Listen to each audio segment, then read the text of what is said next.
very complicated job, but I love simple things so much. One move, one push.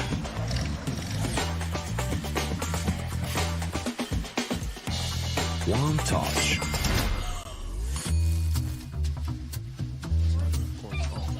One love. One click. One XBet.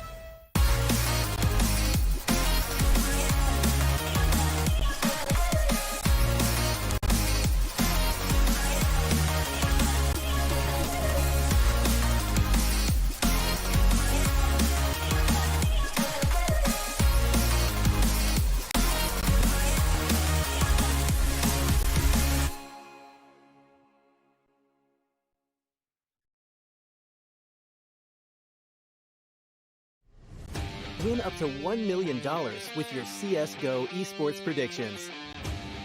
Simply guess the kill scores of the 10 players in a CSGO match. The more you guess correctly, the bigger the prize. You'll need at least 2 correct predictions to win a prize. Guess all 10 correct and win $1 million. Experience the exciting new way to add a little prosperity when watching esports tournaments. And register now to receive a free entry ticket upon sign-up. Predict kills, win millions, prosper. Trying to get the skin of your dream for a long time but can't get it in any way? On our website you have a unique opportunity to get your favorite knife. Users on our site can hand out skins themselves, and participants need to fulfill some simple conditions. For example, watch a video or buy a case on our website. After that, you automatically become a member of the distribution. Go to the user giveaways tab and do what you like. Hellcase.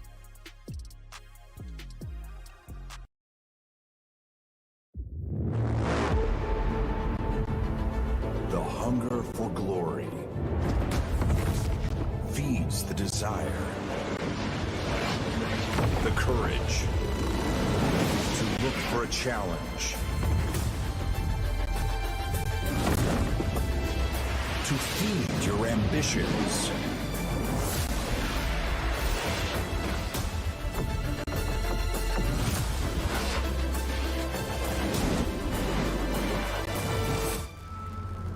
To reach for greatness. To become the champion of champions.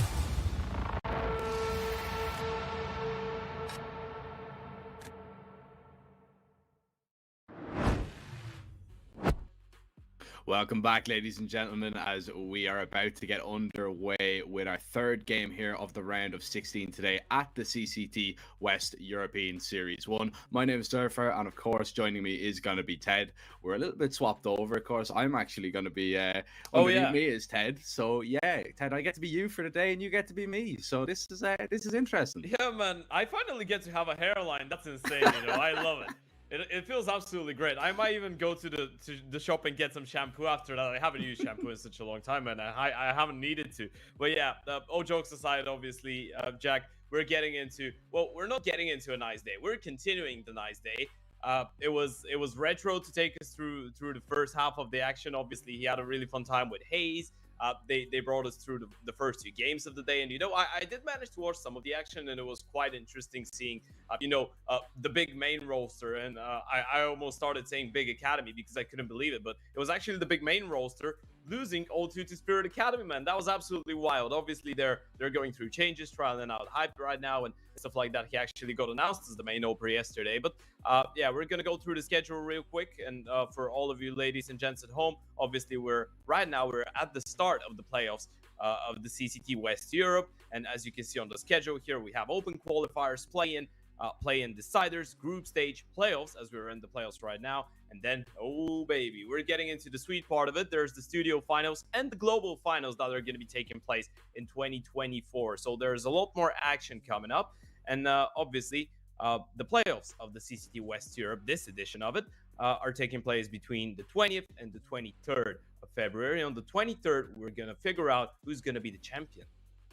Yeah, man, that means, we only have today, tomorrow, and the next day, and then we're done. Then we will have the winner of the first Yeah. West Europe Series 1, man. So, it is beginning to heat up. We are getting down to the business end of things. And, we are down right now to, I believe, 4 more teams left in the round of 16, and we're going to be seeing who's going to be jumping up, of course, into the quarterfinals. Grouping up with the other 8, or excuse me, 6 that are already in there. It'll be 8 in total after this one.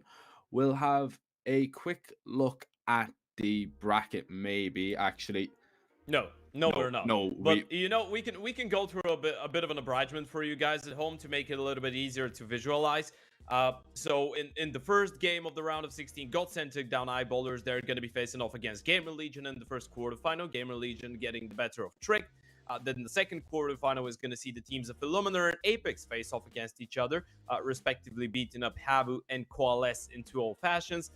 And then obviously we have the Spirit Academy and Falcons game. Both teams earlier today beating respectively Big and BLUEJAYS. Again, 2-0s only, Jack. We haven't had a single 3-mapper so far in the round of 16, which is absolutely crazy. And obviously, we still have 2 more games to go. We have Sprout taking on iNation, which is going to be our 3rd game of the day. And then we're going to see Forza take on Young Ninjas.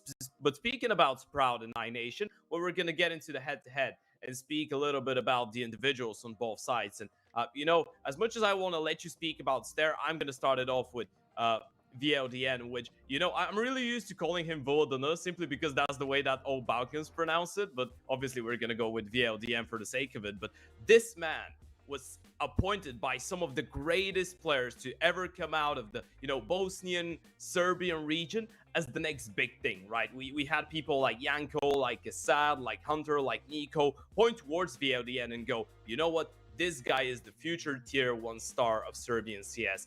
And so far this year, he's played a major role in the success for iNation. Man, that is some very, very high praise you're giving him right there. High pressure as well. Can you pronounce that once again? The way that the Balkan The Balkan way. Yeah. Vodana. Vuldana. I actually like Vuldana better than VLDN. Yeah, it sounds more natural, right? Yeah, it does. It does. We might have to call him Vuldana from now on. That is very nice indeed. Of course, well, that's how we pronounce it in Bulgarian. They might be pronouncing it Vladan or something like that because this is his name. It's kind of like we can just you know what? We can just go for Vladan. Yeah. Vladan. Yeah. Okay. Well, it's good to get that out of the way before we do go live. And of course, Sarah on the other side of it, he's had an impressive run, but for Sprout at the minute, it's been less than impressive. It's been really, really difficult, to be honest, looking at this lineup. Of course, Dyphon coming out of the roster. They picked up Maze for a little bit, putting him in the IGL role. Of course, that didn't work out. He was only in there for 2 games. 2 games, a wet week, and he was already gone. And then, of course, Barry stepping in. Of course, the coach has Sprout for quite some time. Now he's stepping in. I presume the IGLing duties are being, split between himself and Refresh. Both of them calling. Of course, Barry has a lot of experience, has played in a lot of rosters in the past, the likes of Opa, Quantum Bellator Fire, and then Ambush.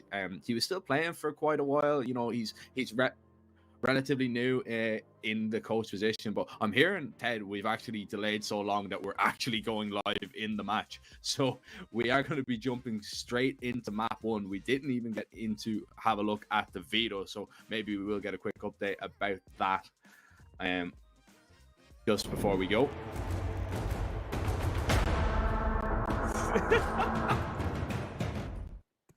Okay, Inferno map number 1, ladies and gents. We're getting straight into the action. I presume that this should be the map pick of iNation. Inferno is one of their best maps, currently standing on 86% win rate across 21 maps, and that's only past 3 months. The majority of those have been played in 2023, so we expect the Serbian roster to start well here, and indeed they have started well, as VLDN and Kindo, or Vladan and Kindo, are going to pick up the first 2 kills.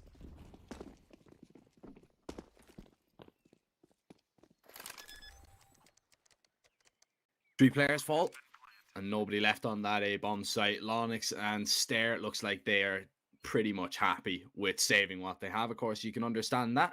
Probably no chance back into this round. So it is going to be iNation taking that lead. Now, oh man, You know, we could actually play. We can play some Hail Mary with the veto right now, because we don't have an official confirmation on what maps are. I was about to say that I expect an Inferno from iNation. Now, I really hoped that we'd get a chance to see maybe the Vertigo of Sprout, because it's the only map that they have 100% win rate on, and maybe an Ancient then. I'm actually surprised that we don't see a nuke or an Anubis being picked by iNation, simply because of, you know, how troublesome those two maps have been for Sprout. It's kind of been like Sprout have a veto of, you know, 3 maps, and it's Ancient, Vertigo, and Overpass that they're competitive on, and maybe on a good day they can get fortunate on a Mirage or Inferno, but you're never getting Mirage against iNation. I presume that got removed, but now we're going to see the confirmation. We're seeing the Inferno, Vertigo, and Overpass, which I think both teams are going to be fairly happy with. I think this is the first time that we've actually gone into a cast and we have had no idea what the second and third map was. You know what? It's exciting. Yeah, I actually kind of like it that way, funny enough. Yeah, you jump into a map, you don't know which map you're jumping onto. You're like, yeah, bring it on. Straight into the action. Straight into the action here. Lonix is completely blind by that flashbang. Tries to get away, but Kindo is not going to be allowing that happen whatsoever. And off that kill, the T's might just initiate a little bit of a B play, but the smokes are going to go down and a risk has to be taken. They're trying to push past it. Now, the bomb is still dropped towards T ramp, and you can see Zello is pushing down, might be able to get his hands on it if he's lucky, but a scout against the Mac 10 when you're sitting in mech seat, never really going to be favorable for the scoped rifle. So iNation, they will take this B bomb site with relative ease. Stair isn't going to put up too much of a fight or a struggle, and this surely is going to be iNation's second. Yeah. Speaking about iNation and their Inferno, there's an interesting thing that we can say. Obviously, iNation's been one of the biggest revelations of this year. They started the year at number 101 in the world, and I actually had the chance of having a chat with Choi before the start of this year, and one of his goals for the next 6 months, and that's at the start of 2023, was to get the team into top 50. Now, only 2.5 months in the season, they're already under number 34, and that got updated yesterday. So I guess it's safe to say, for a team that made it into the RMR as well, that maybe 3 months ago no one would have thought that iNation would be playing an RMR. I think it's been a great year for them, and Inferno's been one of their strongest maps, right? I mean, we spoke about the statistics already. It's been nearly perfect. You know, the protocols are great, the game plan is always nice. Individually, Kindo, Dragon, Vladon, they're feeling really comfortable on this map. Obviously, Choif is comfortable with calling it. He's been playing it throughout his entire career, pretty much. Maybe the only negative part about it, yesterday I had the chance to watch them play in a Bulgarian tournament. They faced off against Voivoda. They lost their Inferno 14-16, which, you know, fair enough considering you're playing against Voivoda, but they had a 9-0 lead on the T side and they couldn't convert it. And, you know, this is the thing that actually troubles me about potentially this game, but let's see. Maybe they've written their homework and today is going to be a lot more flawless. Oh, not a flawless take towards Banana whatsoever. I feel so bad saying the word flawless as we're witnessing them lose against an eco. They get absolutely ripped apart there, and now it is Valden or VLDN trying to rescue this round. Now, there's lots of guns to be recovered here towards Bananas, so that could be a little bit of an issue later on. But Valden wants to stick around just that little bit, seeing if anybody's fading that smoke. But now he continues to creep his way up middle. Now, timing doesn't work in his favor. Zello, he's got his hands on an AK, but he's just missed him. Just missed him. That is very unfortunate. The issue is, I mean, VLDN doesn't know if A is completely clear right now. He doesn't know if both are still on Banana. Of course, they were earlier on in the round. Both of them have kills, but they definitely could have rotated back. They definitely could be now lurking somewhere on that A site. But the LDM will actually get a bomb plant here. He'll be able to get a smoke down as well. So a decent post plant position. The issue is Zello and Stair 100% are going to play this together. So the MP9 needs to be ready for not one, but two gunfights, one after another. Yeah, what he has going on for him is the fact that they have no defuse kit, and obviously no armor is present in the server either. So if he manages to get the first kill and then fade away and play into a 1 versus 1, surely he's gonna get it. And look at how smartly he's playing this one. He's fully finessed them. Smoke on the bomb though. Yeah, yet to tap it. Of course, he knows that there's probably no kit in play, but doesn't realize that there's nobody on it right now. Stare's still nowhere near it, waiting for the swing wide. And Stare, No time. he has to get an aggressive angle, but there is no time. The damage done, not going to be enough to warrant a kill or reward a kill. However, Valden will get rewarded with that round. It's 3-0 iNation. They get away with that one. Yeah, it gets a little bit sticky early on, right? I mean, it's a flawless pistol round, a flawless anti-force, and then we get into the anti-eco, and it gets so scrappy. But still, they get away from it. You know, one thing that you shouldn't be trying to get away from is Hellcase, though, ladies and gents. You can click the banner below the stream, have some fun there. Obviously, be responsible. You can upgrade your inventory. Might work out for you. Going into the first buy round, though, Zello is one of the people that you're going to be looking towards and thinking that he should be the difference maker, especially on the CT side, like Infernos. Really not the easiest of maps to open, but I guess that's, you know, a lot of it has to do with the T side. But CT side, we expect Zello to be really proactive, just constantly moving around the map, looking for picks. Like Stare towards Banana. Absolutely destroying Kendo early on. But there is still one more player towards the logs, which I'm not sure if they're aware of. Oh, but Stare, as he tries to make his exit, he's going to be caught in the back. Now, Sprite have had some initial success getting aggressive on Banana, taking that control away. But right now, it's under lock and key from iNation, and Zello tries to walk right in, but Depression scoped in, locked in, and gets the better of his opposite number this time around. They've got the advantage now to play with. Lonix, little jump spot, gets the information and doesn't take any damage. But the issue is he is absolutely no use and no help to Refresh right now, who is completely alone, completely isolated on the site. Good for one, but not for the second. And Dragon even turns around to get the second as well. The man that is the highest rated player on iNation pirouettes on the site to get that double. And he is somebody that, you know, we've talked about. We talked about VLDN, sorry, excuse me, the second highest rated player on iNation in the last 3 months. Yeah. Dragon has been incredible. And, you know, you've seen some stuff from him in that Bulgarian tournament. And if he continues playing like that today, I mean, man, it's going to be a tough day at the office for Spread.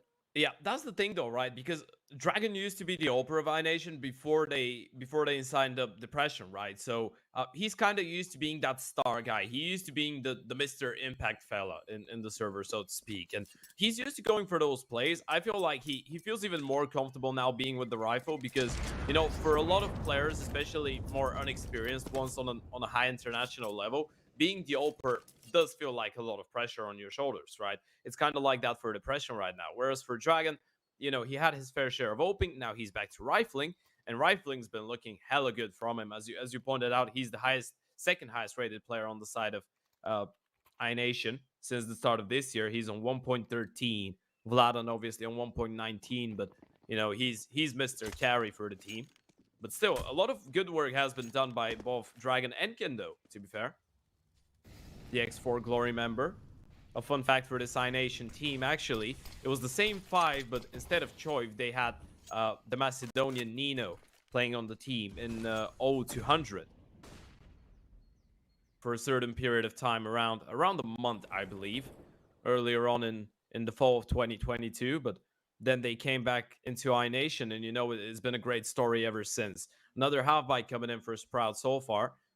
Not a lot of success found. Refresh is going to fall early on, leaving Stare all alone towards that B-bomb side with the Swag 7, though. I'm getting some other Balkan vibes here.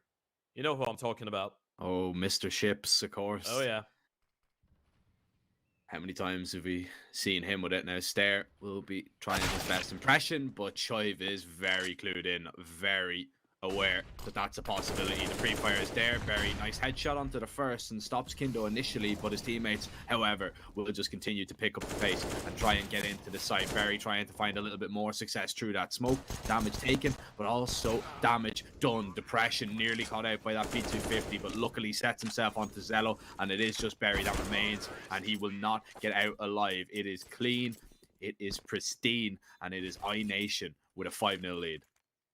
Yeah, as you said, it's so clean. You look at the kills, you look at the amount of kills that Sprout have gotten 5 rounds into the game, right? And it's just not great. It's 9 kills spread across 5 players, which obviously is not gonna help out a lot in your mission to annihilate the economy of the T's and not let them get into a really good financial state, which they already are in. We look at the buy for iNation; they can rebuy easily twice more, and we can see Sprout going for the double ult early on, which, you know, sometimes might be just speaking about some last-second decisions, you know, trying to switch things up a little bit, feeling a bit helpless on the CT side early on, but so far it's worked out. It was a nice shot from Lonix, catching Choiv mid-air after eating 2 HEs, but still staying alive. When you're with the AVP, it doesn't really make that big a difference still, so it's all right for him. Some middle pressure being shown by Vlad in here, but Barry going in front of the smoke is a really smart move. He wants to confirm that there's no play coming in behind that Yuto, and that's going to make iNation actually need to double back towards middle and maybe show Barry that there is some presence.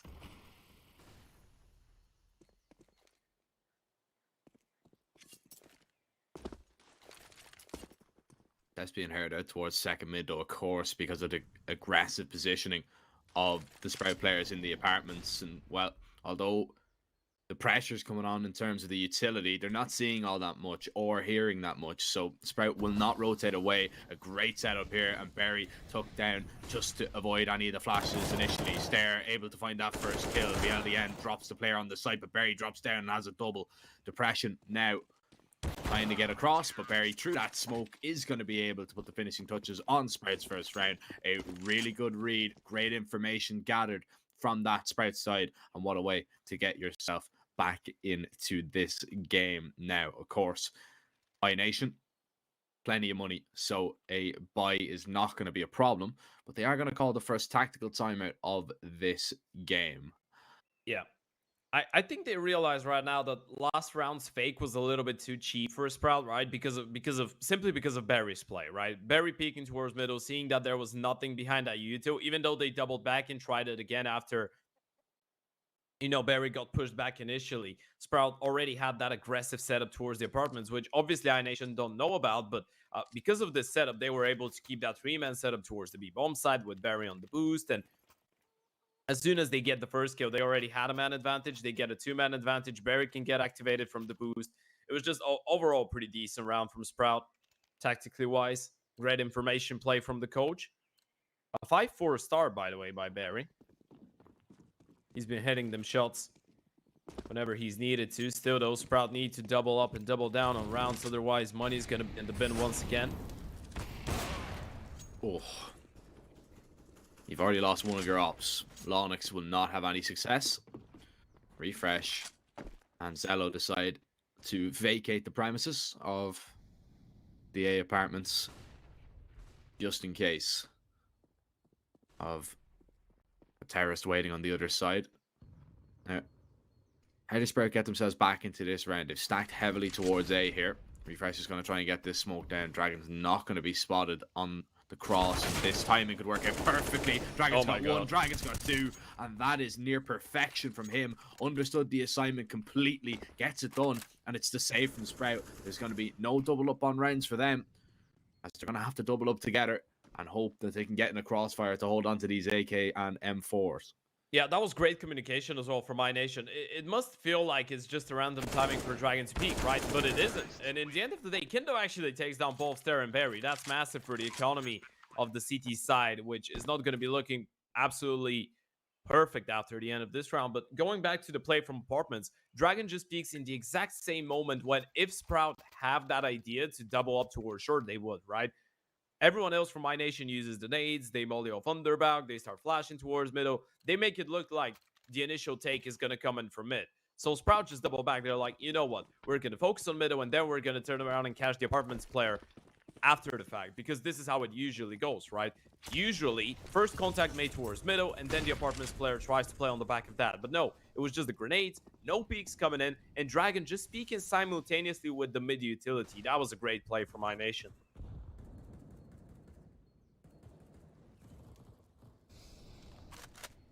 Right now, I mean, you are just seeing iNation flex their muscles a little bit. Oh, refresh. He doesn't even get a single one. Dragon flies out of the apartments over the top of the balcony. I guess that's why his nickname's Dragon. He just flew past him. He's not breathing fire. He's just spitting bullets. And Zello on the receiving end once again. And it's been a tough day at the office for Refresh and Zello. But right now, I mean, you're seeing iNation. You know, this is their specialist map. I mean, 21 maps in the last 3 months. That's triple the amount that Sprout have played on Inferno in the last 3 months. And iNation, you know, still with an insane win rate on it. I mean, an 86% on over 21 maps. That is nearly unheard of. You know, it's absolutely incredible. Sprout need to hang on to these rifles. But, well, I say rifles. There's only one of them. There's 2 MP9s. It's better than nothing though at this stage. Yeah. When you think about it, iNation, this is iNation's number 22 on Inferno so far this year, right? This is the 29th map for Sprout this year on any map. It's just like official maps played on HLTV. So iNation pretty much have almost played the exact same numbers of maps as Sprout have, but only on Inferno. That's crazy to think of, right? It's just the difference. Obviously, Sprout is on a bit of a higher level, especially in the start of the year, and as an organization, as names and stuff. So I guess you know the roster kills they've been going through as well has contributed to that. So you're not going to see them grind as much, but just to think about the numbers is absolutely crazy. Already, you've lost 2 players in this round, but you still have the 3 saved weapons. One of them's going to be put to good use as Refresh actually is going to be able to get back onto the site, and this is a lovely MP9 crossfire right now. Flash is coming in, but Dragon is swinging wide. Stair stops the first, but won't stop the second. Are they ready for Refresh? No, nasty surprise still on the site, and Refresh still has a chance to win this, especially if he finds this kill onto VLDN, but it's not going to happen. 8-1 right now for iNation, and Sprout are in very, very hot water indeed. And not only just in terms of this series, right? I mean, Barry, of course, he is the coach of the team. He is just standing in for the moment as they do search for an IGL. But, you know, time is kind of running out for Sprout. I mean, there isn't a lot of time for them to get, you know, a new 5th in, considering, I mean, the Ormore is a little over a month away. That's, you know, of course, their main objective. They want to get a player in. They want to get him settled. But is a month enough time to get prepared for a brand new player, for a brand new call of style, or style of calling even as well? I'm not too sure. And, I mean, judging by this game alone, if you go to the Ormore with Barry, and I mean this in the nicest way possible, I don't think you're going to have the success that Spread are after or looking for. Yeah, surely that's not how they'd imagine it, right? As well, it's like as you said, Barry's more of a temporary stand-in. You know, obviously he's going to be helping out when they don't have an IGL for sure. You know, it's a lot better than, you know, missing out on an AWPer or an entry or even a lurker and then having your IGL step in. So maybe the role of the IGL is the best one to have your coach play for. But it's still not ideal for them. And we saw that things with Mace didn't really work out. He had a really short trial, which, you know, I actually was really bamboozled by. But, you know, Barry might have something in his sleeve. And in this round, he's got a double kill up his sleeve. That was a great flash. Depression and Kindo going down. And this could be the second round for Sprout on the board. Shall they deal with Vlad and Choip and Dragon? And, oh, my God. Zello asleep on the angle there. The kid's going to be punished. The LDN looking for a refresh, but 1-for-1 is going to be good enough. Bomb drops in no man's land right now, and Dragon is going to get his hands on it. But it's a 1 versus 2. Lonix scoped in, looking towards the site. Picked up, and Lonix will find that kill. That is at least going to be a sigh of relief from the likes of Sprout. Because if Lonix goes down there, Stair is in a 1v1 once again. And possibly you're looking at a 9-1 scoreline. But 8-2. now Sprout really need to start putting consecutive rounds on the board. It's all well and good, you know, winning these rounds, you know, stopping iNation finally. And we are going to see a tactical pause brought in here from the Sprout side. So they understand the weight of this. They know that this is their chance to build. You know, their money hasn't been in the best of places for a lot of these rounds. Now you've got a great opportunity to push on and rescue this first half. Yeah, absolutely you do. I guess that's why the tactical timeout comes in. I feel like Barry's got a really good understanding on the fact that the money is still not great for Sprout. And, you know, as you pointed out, is really nice. And you're all going to be happy about picking up those rounds every now and then. But especially on the CT side, especially when it's your opponent's map pick, you need a little bit more. Now, if we go into that CT side, T side doldrum, obviously we know that Inferno could be regarded as the most T-sided map in the pool, even with Anubis still. Which I know you're not a big fan of, but we're not going to speak about Anubis today. Inferno is still slightly maybe favoring the terrorist side of things. So I guess this is something that Sprout could capitalize on if they get a couple rounds here on the CT. But let's see how it goes. Reset possibility for the CT side. Not quite the same reset possibility for iNation, but it could be if they don't get the bomb plant. Low and X missing the first chance over towards Banana. It's been a really methodical T side so far from iNation, right? It's pretty much the same. Banana control, every single round is getting contested. And then maybe they can go for a contact play towards the A-bomb side if it doesn't work out for them. But this round, it's worked out.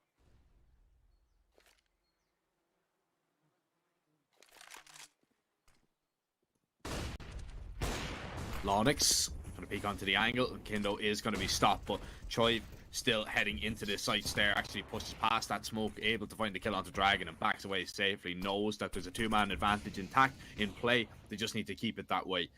Depression, however, he will be able to get up close and get this bomb down.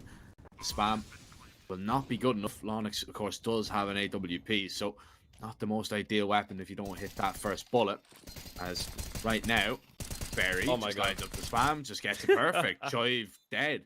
Coach First time in a long time I've seen somebody go down through the stained glass. Depression tries to react towards CT, but it's not going to happen. And 2 T players caught out in front of CT with no smoke up. So no problem for Sprout there. Only 1 casualty as well. Massive boost to their money, a massive boost to their morale. Now they'll realize, okay, right guys, hasn't gone our way initially, but we can win these rounds. We can claw it back. It's just up to us to get it done now. Yeah.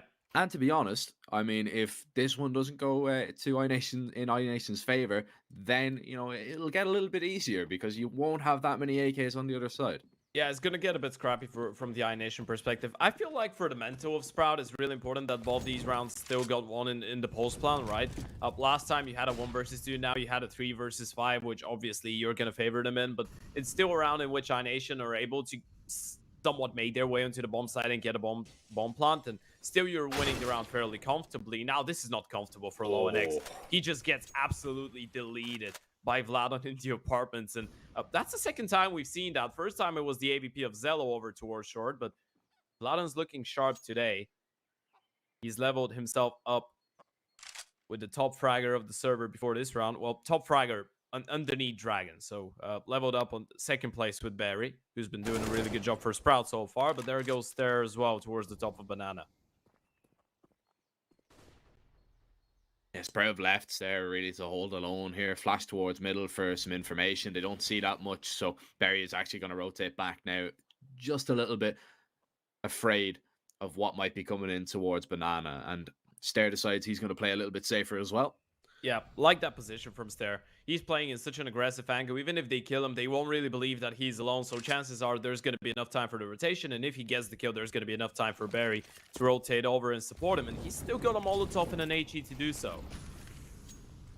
Flash comes in from Barry, just to delay for the minutes. Stair actually tries to go for the peak. There's fire all over the bomb site, and that is not ideal for Stair. However, eventually the mollies will burn out, and he will just about survive. 28 HP towards the back of the site. Barry offering some kind of support through the smoke, but Dragon takes down 2, instantly shuts down that B hold, and the bomb is going to be planted. 3v4 turns 3v2, and Zello and Refresh are going to need to combine Another retake towards this B site if they're going to be able to pull it off. Missed shot, missed opportunity from Choi. Peeks into Zello this time around. AK picked up both players coming from Runes as BLDN needs to try and get away. Drops in towards Pool. Up boosted. Dragon's going to be taken down, and it's all down to BLDN who tries to transfer onto both, but it's not going to happen. Refresh stands tall. The defuse pulled off, and Sprout continue to pull this first half back.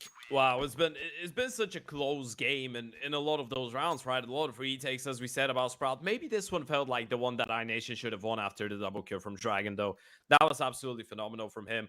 First pre-firing the person that was playing U-Box, and then just taking the second one on the fate of the smoke. But I guess the kill that Choi gave away there was not really a necessary repeat. Maybe his mind process there is, you know what, I missed the first shot. Surely they're not going to expect me to just peek a second time straight away, so maybe I can catch them off guard. But in that scenario, Zello was just prepared for it, manages to react in time, and they make it work. Not a lot that you can ask from Vladan in that scenario.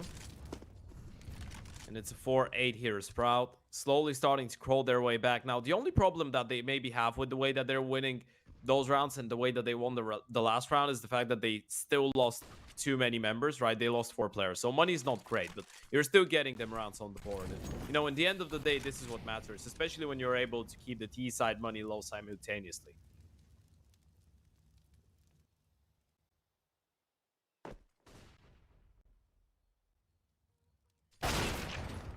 My goodness gracious. What a It's not peak easy. there. It's not easy being an Opera on the side of Sprout today, is it? No, not at all. And, well, My goodness. Lonix on the receiving end. All the not bullet this time as Dragon just upgrades, playing gun game right now, picking up whatever is in his path and putting it to good use. Stair is completely alone on a desert island right now, and he's got no support, so he is going to have to do this one completely alone. He has dropped Dragon. That's the initial danger man, but the next one is Choi, and he will not be so lucky in that engagement at all. This is a 9-4. Berry and Refresh need to hang on to these rifles because, once again, the money is just not there for Sprout. The reset potential is going to be pretty harsh for the CTs, and it could get even worse if Balden is able to put his Galil bullets in the head of his enemies. Berry's holding here. Oh, but that's a lovely peek up, and Berry, he was holding the angle, but it's, you know, a common theme that we've actually seen with these Sprout players. It just kind of seems that they're falling asleep a little bit on those angles sometimes. Yeah, I'm trying to figure out if they're falling asleep too much, or I guess Zello's towards short a couple rounds ago was a good example of that, or are just iNation not really giving them a chance in a lot of those fights. I guess it's a fair mixture of both, right? Yeah. Because earlier in this round, the thing that Dragon did, it was unholy, and it's really devastating from the perspective of Sprout if you look at it, because it's not like you don't have the feeling of you doing something wrong and necessarily holding the wrong angle, doing a wrong decision or whatever. You're just getting annihilated. It's like they're peeking into fights that should be favorable for you, but you still get absolutely deleted from the server. And this is maybe one of the worst feelings, right? Because even if you get into a tactical timeout, then what you can talk about? Can you talk about the way that you've just lost 2 or 3 favorable fights? There's nothing that you can change about it. Sometimes, you know, you just have a plan, but then you get shot in the face. Now, this setup doesn't look too bad. It actually looks decent with the flash from Barry. Yeah, the flash is coming now, though, and the flash comes in from the T's. Kindo is going to just dispatch that setup lovely. Now, Berry, he's actually going to be spotted before that smoke blossoms. That's why the spam is coming through. Lucky to not actually be taken down by those AK bullets. And Berry, he's going to decide to get aggressive. Will Dragon be aware of this? Yes, he will. Berry takes a risk, but the round was pretty much over after that setup. Found out towards Banana. Not a lot he can really do. Zello creeps down towards second middle. The LDN peeks up at the perfect timing, and Refresh completely alone now in a 1v4, and I believe he was spotted there. Oh, just the timings, man. Not working out for Sprout whatsoever in this game, and iNation continue to push into the lead. 10-4 right now, and Sprout will buy up what they can. It's not going to be pretty. Possibly an 11-4 scoreline. Of course, Hellcase, one of our partners here. If you want to go ahead and use code CCT and sign up. Some great bonuses that you can take advantage of. There's a giveaway going on as well, if I'm not mistaken. So head over to Hellcase if you want to definitely spice up your inventory a little bit. Double nade down middle, lots of damage done, but this is a super aggressive round from the T's, and Berry peeks out for the first, but instantly traded back with a quick double, and how about a triple? Lonix out of the round, 2 B players left, and 2 B players need to rotate. Yeah, as you saw, it was just a really good reaction from iNation there, right? I mean, they spot the SMGs taking a quick peek towards middle, then hiding, they hear the nades, and then instantly just jumping on the left-hand side before behind the wall, or to the right-hand side towards second middle. So everyone was kind of thinking about getting cover in that moment. No one was really getting into the swing of things. So they kind of delayed the play a little bit to make sure that it goes well and it works out. And now it's just there and refresh. A 2 versus 4 that shouldn't really go their way by any means. And any moment now, iNation will confirm that 11-4 lead in the end of the first half. As going into the second one, they're going to be looking real confident.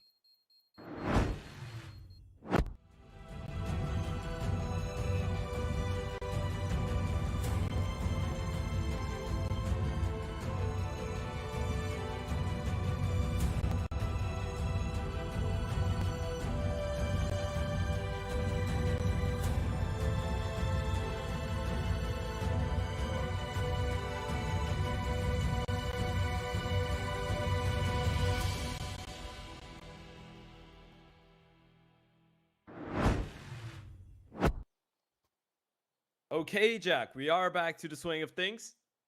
30 seconds for both teams to try and think about what happened in the first 15 rounds and come up with something better. Well, for iNation, they need to come up with the same.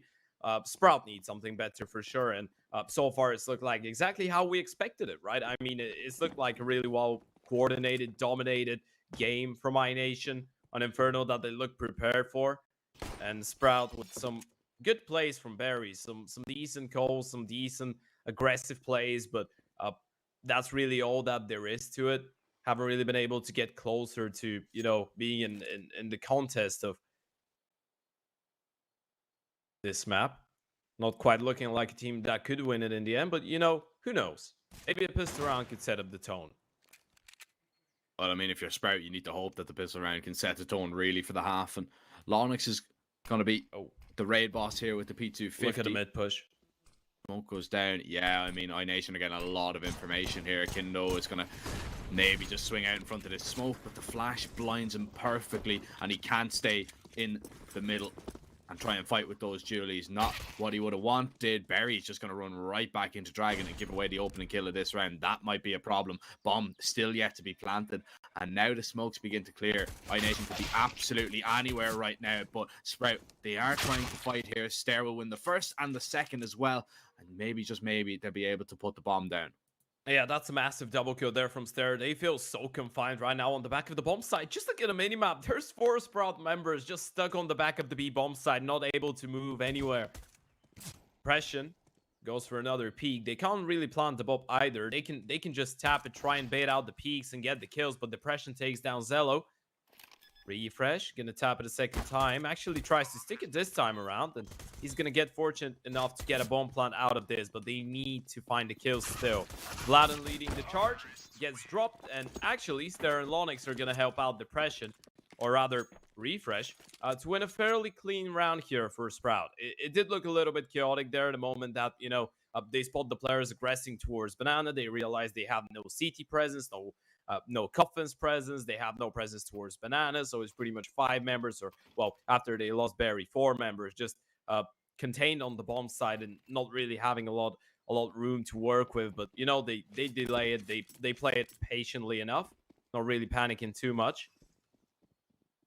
And they do manage to convert a pistol round, which will give them something to work with in the next couple rounds. Obviously, they first need to deal with the force buy coming in from the iNation boys. A couple upgraded pistols, a lot of utility, a lot of smokes. Ideally, you'd want to delay the T's as long as possible and then make them run through a smoke with like 20-25 seconds until the end of the round. And this is when you could really capitalize on a round like that with the pistols. Make them panic. Be the master of chaos.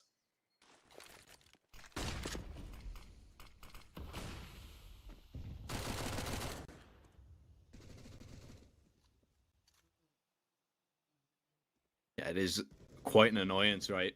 Because you don't want to just go straight through a smoke. Well, it really depends, you know. I actually had I had the pleasure of watching one of the most hilarious Twitch clips of this year. It was Tarek speaking about EUCS and NACS, and you know, if you think about it, if you want to make the game exciting, and if you want to, you know, lose a couple anti-ecos, mess up with throwing away a couple rounds a little bit, make the game entertaining, you can run through a smoke. Oh, the rap coming in here. This has been heard, so the B players are going to be well aware of what's going on. But they have to take a fight here. They have to try and get aggressive. Molly's going to go in on top of Kindo. Surely he's not going to be alive for very much longer. And, well, that is a great call from Sprout. Even after losing the initial player of Stair, they haven't lost a single man after that. And, you know, they dispatched that one nicely. I suppose that's one way of getting around, you know, the classic keep dropping smokes in front of B. Just go for a little bit of a wrap and go through the back door. 11-6 now, as Sprout will surely be able to pick up a few more before iNation have their hands on some rifles. Yeah, it's a good start for Sprout. I mean, for them to win a best of 3 like that, because, you know, we talk a whole lot about iNation, and, you know, the great story that they've had beating teams like Yanu, like EYEBALLERS, to owing them in the RMR closed qualifier to qualify for this event, and, you know, going through the main Swiss here at the CCT West Europe as well in the 3-0 fashion, dropping only one map to Coalesce, beating both FTW and Nexus in the 2-0 fashion as well. But speaking about Sprout, I guess a victory like that against a team like iNation that's been inspiring in the last couple weeks and months would mean a whole lot. Thinking about, you know, Sprout having played 10 BO3 so far this year, they've won only 8 of them, or, well, won only 2 of them. 8 wouldn't have been only. Would actually been an impressive streak, but yeah. They've won only 2 out of 10, which is far from ideal. You know, they've lost a fair few games in a row now. I think it's 5 best of 3s in a row that they've lost. Yeah. So yeah, getting even a map on the board here against iNation would be, I guess, good signs, because in those 5 BO3s they've been able to get a cheeky map every now and then, but, you know, not really getting the conversion. And funny enough, by the way, I think you're gonna enjoy that, but the last best of 3 that they did actually win was against the Evo Geniuses. And then if you want to go all the way back to the last time they had a win before that, because, you know, if you play EG right now, it's a guaranteed win. Yeah, it was Falcons, right? Yeah, it's Falcons 5 weeks ago. So, you know, not ideal. Yeah, and they've lost to Eternal, Fire, Endpoint, Partisan. They were really close to getting away with a BO1 victory against OG, to be fair to them, and they took a map off Spirit. That was an IM Katowice playing, but after that it's been a little bit worse for wear. But you know what? This D side so far, it's looked alright. You know, they get the pistol, they get the anti-force, the anti-eco. Those are the bases that you need. But now you've covered all of those. You got to make it work with the guns and against the guns, more importantly. I mean, it's super nice that EG just, you know, gives some teams some confidence. Like, I mean, you know, to give Sprout after, you know, they lost they lost 4 games in a row, and they were like, yeah, sure, you know, just beat us. You know, you guys can get back to winning ways. The Blueprint charity. Yeah, I mean, just giving away wins left, right, and center. Oh my. Well, you know what? We actually... No, you know what? I'm not gonna talk about EG anymore. I was about to try and bring something positive out and say we actually like them, but then I'd be like, I don't want to be lying. There's nothing positive right now. Anyway, you know what's positive actually? I did watch Stan and Rush play in ESL, like a Challenger League, I think it was, and get a map off of MIBR. I actually enjoyed that. But yeah, that's EG Black. This is Sprout and iNation right now. This is iNation's chance to kind of stop the momentum that Sprout are building up. There's 3 Mac 10s here for the Sprout side, so that could be a little bit of a problem for Kindo up close and personal. He is just going to sit in the smoke as actually Sprout get ready to go for a little bit of an execute. Kindo hasn't been spotted, so he is just sat deep in this smoke, and he is just going to wait for his time to strike. Now, eventually, he's going to walk through on a time in one, dinks up a second, but not going to get that second kill. And now there are still 2 players here. There's a rotation of a third coming in, but Dragon has gone unnoticed for the moment. Mac 10 drops him. He was exposed. The silencer seen. The crouch spotted. Now that B site compromised. It's a save from iNation. The op and the M4 will play no part in this round at all. Sprout on a bonus round. They make it look easy. Yeah, they make it look really easy. And you know, with the play from Kindo, I felt like it had to be enough, right? I mean, he phases the smoke in a really good way, doesn't get flashed through, doesn't push. He's just waiting for the timing. Hears them start throwing the nades. He's like, yeah, this is my time. The smoke is fading. I can just go. I probably get away with a kill. He gets away with, I'd say, a kill with 3/4 maybe, because it's a kill and a half on Barry with the ding, but some damage done on Stair as well. And that's so much information. There was 2 players behind him, and they don't manage to get a single kill. You know, obviously, Dragon's position is one that, if it gets overlooked, which quite often it will get overlooked, he's going to get away with 1, maybe 2 kills. Choif maybe has to do a little bit more as well, but that's a great start to the half for Sprout. And I like the tactical timeout as well, right? Because they know there's 2 guns saved up, so maybe iNation are going to go for reinvestment, and they should go for a reinvestment here. And Sprout realized that they have all the money in the world. They just won the bonus round. They have 3 players sitting over 10K. And that is only 4 rounds into the half. And if they win this next round, they're resetting. They're putting a massive stop onto the economy of iNation. And, you know, there could be a bit of a door for them to actually go through and come back into the game here. And I feel like they've already came back. But if they manage to actually double down on buy rounds here, this is going to start looking real scary for iNation. I like the call though from the Serbians. I like the call from Choif. You're running the half buy. And like that, you're guaranteeing yourself a chance to kind of go 2 for 2 here. You have a chance to steal away this round. You have a fair amount of utility, upgraded pistols, AVP M4. And even if it doesn't work out, you're still going to have pretty much the exact same buy, but instead of the 3 pistols, 3 rifles in the next one. They're going to stay on this boost as well. They might even find Barry. Oh, the leg. Unfortunate. Depression did hit the shot, but it just wasn't in the right place. Big HE. Actually, all the T's get out of harm's way. Luckily, Zello did. He was extremely low and still is. But he does have the op. So, of course, that one-shot factor will be coming into effect. Maybe, just maybe, as Sprout creep their way up middle. They are just going to try and contact in towards A. Dragon, spots out Stair, but didn't stand a chance. Actually, Stair is going to think up his teammate as VLDN completely blind on the site. Monster HE, but Lonix deals with him nicely. And now, iNation, if they want to go and get aggressive here, I mean, there's 2 low players, but with a Deagle, with a 5-7, and definitely with that up, you don't want to be risking all that much. You'll let Sprout get up to 9 without any answer back just yet. And without any answer back in this second half at all, let's not forget, it has been all Sprout in this second half on this T side. And iNation really, really need to change that, especially on their map pick, especially on their best map. Yeah, that starts looking a lot like yesterday's Inferno of iNation against Voivoda, right? I mean, it was a great start on the T side. Yesterday it was a 9-0 lead, and it was an 11-4 half. Here was pretty much the same. It's actually the exact same. They get an 11-4 half on their T side, and then as soon as they move on to the CT side, it's just a really slow start for them, right? It just feels like Sprout are running over them. It was the same yesterday. They got merely 3 rounds on the defensive side of things, which, you know, ideally on your map pick in the end of the day, that's not going to be enough. And this is starting to show some promising signs for Sprout. They get away with another fairly clean again. Money is in a phenomenal state right now for the T side, really.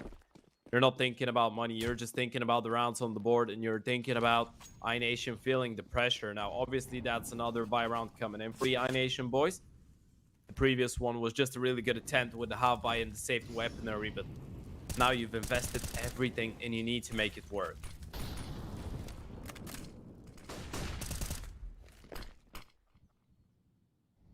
Yeah, yeah, really running out of chances now to stop Sprout from actually getting back on level terms and maybe even taking the lead. And, well, right now, BLDN is just going to be holding aggressive with his teammate, of course.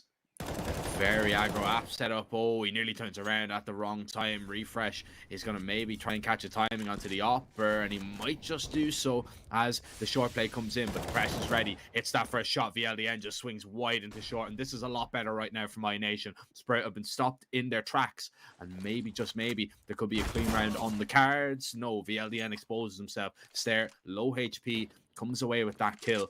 Now they're going to swap. Stair goes forward with the op. Zello now with the AK, but Dragon in a great position. Stair's not going to be ready, and one bullet is all that he needs. Zello, a quiet game from him so far. Needs to be very loud in this round if Sprout want a result, but it's going to prove very difficult, especially because he overlooks the angle that Dragon is going to be in. Under porch, no problem for iNation, and the lead extended to 3. Yeah, that was such a confidence play as well from Depression. The fact that I think he was already behind Yango, and then he realizes that he can actually turn around and try and go for the repeat and take down the second player in Apartments. And he actually does that, takes the fight, which is a big risk. But it shows that the Oper is feeling comfortable in that kind of a scenario, which, was a really positive thing for iNation. Obviously, Vladan finding the opening kill, being able to get out of there without getting refragged was a great start. But an aggressive stance towards the Apartments helps out iNation massively. Now we go into another round. That's 1 on the CT side. Let's see if they can make it 2 in a row, as Sprout already have claimed banana control. And actually, they're going to try and press charges early on towards that B side. Yeah, Choi feeling the pressure a little bit here, just dumping his utility, trying to stay alive, but he is going to be mollied out of position. Berry actually just runs right through that CT smoke, and Dragon didn't stand a chance. And now, if Berry just stays alive here, he's just a massive problem that iNation have to be worried about. They have to keep looking for him, and they really need to deal with him before they look at the players coming in towards the B site. But Kindo is eventually going to have to help out his teammate, runs out of bullets for the second player. As now Choi still alive through the smoke. The pressure finds one. Choi goes 1 for 1 as well, and it's down to Berry. Has to get his hands on the bomb. Smoke still up for the moment, and he is just going to go and clear his flank, go and clear banana, and he might think about walking all the way back towards A, which wouldn't be the worst of ideas. Of course, both iNation players towards B. He isn't too sure about it, but he might have a rough idea. And now Depression has a rough idea that Berry is making his way on over. He could get posted up on the angle, and does. Berry needs to make the op miss, but Depression on the mark once again. 3 kills for him in that round. It's 13 for iNation, and it's 2 in a row. 3 more needed to close out this map and take it over to Vertigo. You know what? This was actually a really good call there from Kindo. Really good decision to actually pick up the fight with the players walking onto the bomb side before picking up the fight with Berry, right? Because he knows that Berry smoked off himself. So his teammates coming in from CT can actually swing through the CT smoke as well. And you can just isolate Berry from the action there, right? As he was walking into CT spawn. And Kindo getting that 1 kill, just prioritizing, supporting Choi there, keeping him alive, sets him up for a nice kill. Depression there, taking once again the initiative with the AVP, going aggressive, helping out his IGL towards the back of the side. It's been a great sequence from Depression in this last couple rounds. It's been a great couple rounds for iNation in terms of playing really well on the back of each other's contacts. And speaking about the Wolf, he's been posted towards Apartments in this round. Decides to play it a bit passively here. Well, safely, I guess it's a better way to put it. Oh, losing Refresh Vladan, killed him through the... Oh, yeah. What? He killed him through the window, killed him through the apartments. Oh my god. How has he got that kill onto VLDN? Didn't stand a chance. And he's not even the offer. Depression's in pit. Doesn't stand a chance. Dragon alone on the site. No and he's way. only good for 1. What a round. What a call from Sprout. And what a way to deal with that A setup. Refresh. He just lines up the spam completely. That is incredible from him. Yeah, and Vladan is so important there as well, right? I mean, as soon as he gets spammed through, what can you do about it? The Oper is in a position where he absolutely needs his rifler from the apartments. Even if the Oper falls down towards Underback and Pit and he can pick up the fights against the short players, he still needs Vladan to cover apartments for him, right? So as soon as he falls, the rotation from long is going to be too late. The Oper is completely isolated. The player from long trying to save the day is not going to be there early enough. It's just a great round from Sprout on the back of just Refresh getting that kill. And I like the reaction, right? Because you can just get the kill and be like, okay, we're not going to do anything with it. But they just react instantaneously and capitalize on it. Great stuff from Sprout. Now Barry is going to be the one to have the walk of shame to recover the bomb from T-spawn. Normally a thing that would happen to you on a Face-It game. And you know, the best teammate is the one going back to spawn. Do you ever go back to spawn? Nah, I'm the one that causes chaos. I'm the one that leaves the bomb behind. Yeah, same. Yeah. No, I'm the one that actually gets furious because I play apartments, and whenever they throw the bomb at me, I'm just like, screw you guys. You have to go all the way back through T-apps, and it's a long route to get the bomb. Not doing it. It is. Yeah. Never. Yeah.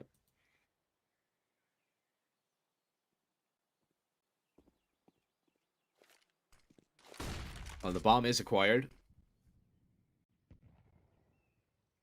Right. Still you have to make a decision, of course. As Refresh is going to just be clearing out the apartments now. If they make their way back towards A, this short setup could be absolutely horrible for them to deal with. But actually, iNation are going to get out of it preemptively. Maybe expecting a little bit of an apartments pop. Of course, they did hear the flash from Refresh, so understanding that there is a little bit of pressure going on, they decide to play it safer. They go back to the site, and actually they're going to rotate Kindo away. He does have a flash that can go over the site to help out Choiv and Depression here. This execute is going to come in. 22 seconds, need to get the util down if you're a CT, and Kindo trying to go good with the spam, but Depression is going to be down. Choiv's actually going to be overlooked completely. Drops the bomb in the meantime, and now Kindo just needs to try and hold on to it. Drops Zello, and now the panic begins to set in for Sprout. They need to get this bomb down. Dragon, he could deny absolutely everything, but doesn't have the perfect angle. Refresh punches the numbers in, and we're down to a 2v2. They haven't spotted the second player yet, though. Laden is going to get real close, but Stair seems to have an idea. Diop has to hit the first shot. If he does, this is going to be a whole lot easier. Nade, though, Stair's low on HP. This could annihilate him, and it will. Vladen confirms the kill, and they know Refresh was close by. That is really well played by Vladen, really well played by Dragon, and iNation get up to 14. Oh, that was a scary round if you're iNation, especially after losing Depression early on. I mean, he's the first player to go. Yes, there is only a limited time, 20 seconds or thereabouts, that Sprout had to get in onto that site. But they did make it work for a moment. I just can't believe that Choiv was completely overlooked towards first oranges there. You know, he just wasn't looked at. And once he drops the bomb, it was just a kind of domino effect that they just kept going. They just kept dropping the bomb, just delaying. And iNation, they played that perfectly, man. Can't really fault them whatsoever, although it didn't look like the cleanest of rounds. But at this stage of the game, you don't need them to be clean. You just need to be converting them. 14-10, 2 away from closing this map out. And once again, we are going to see a little bit of a short setup. And the pop comes through this time, and VLDN mows both down. Refresh needs to go for a play from the apartments, needs to find something in exchange, and he does. Barry finds another one in the meantime, so they're actually able to keep them quite honest, but there goes Choiv with the MP9. And it's all iNation in this round. Zello left all alone. He's already getting tapped down, already getting mowed down by those iNation players. Bomb drop towards long. Behind the smoke, Zello might be even thinking about the safe at this point. Does he go for the around the world wrap? Yeah, I think now he's realized he's better off with saving. There's no money. There's no nothing on the side of Sprout for the next round. Refresh and Barry are the only two ones that can actually afford to go for AKs as well. This is a massive shutdown, a massive play from Vlad, and once again stepping up when it matters the most. And you know, this is the most important and maybe the most dangerous thing about this iNation roster is the fact that Vladen is having an amazing game, but he's not the only one, right? You still have Vladen on 21 and 11. You have Dragon on 24 and 16, and then you still have Kindo on 16 and 17. And whenever they've needed to have the impact, Depression and Choiv have been there to deliver as well. Maybe Choiv not as much, but Depression still had a couple good rounds, right? So it's really hard to counteract with that when there's so much firepower on the rifles. And iNation, after this round on the back of it, they're going to get up to 15 with 5 consecutive map points. It did start to look a lot more like it from Sprout, especially towards the end of the first half and the start of the second one, but it feels like it's once again iNation get back on the driver's seat. Let's see if they have what it takes to close it out here, though. It might mean a whole lot for them if they're able to close it out 16-10. In the end of the day, you're going to have the feeling of, having a fairly comfortable map, even though it did go a little bit scrappy, but it's still not too close for comfort.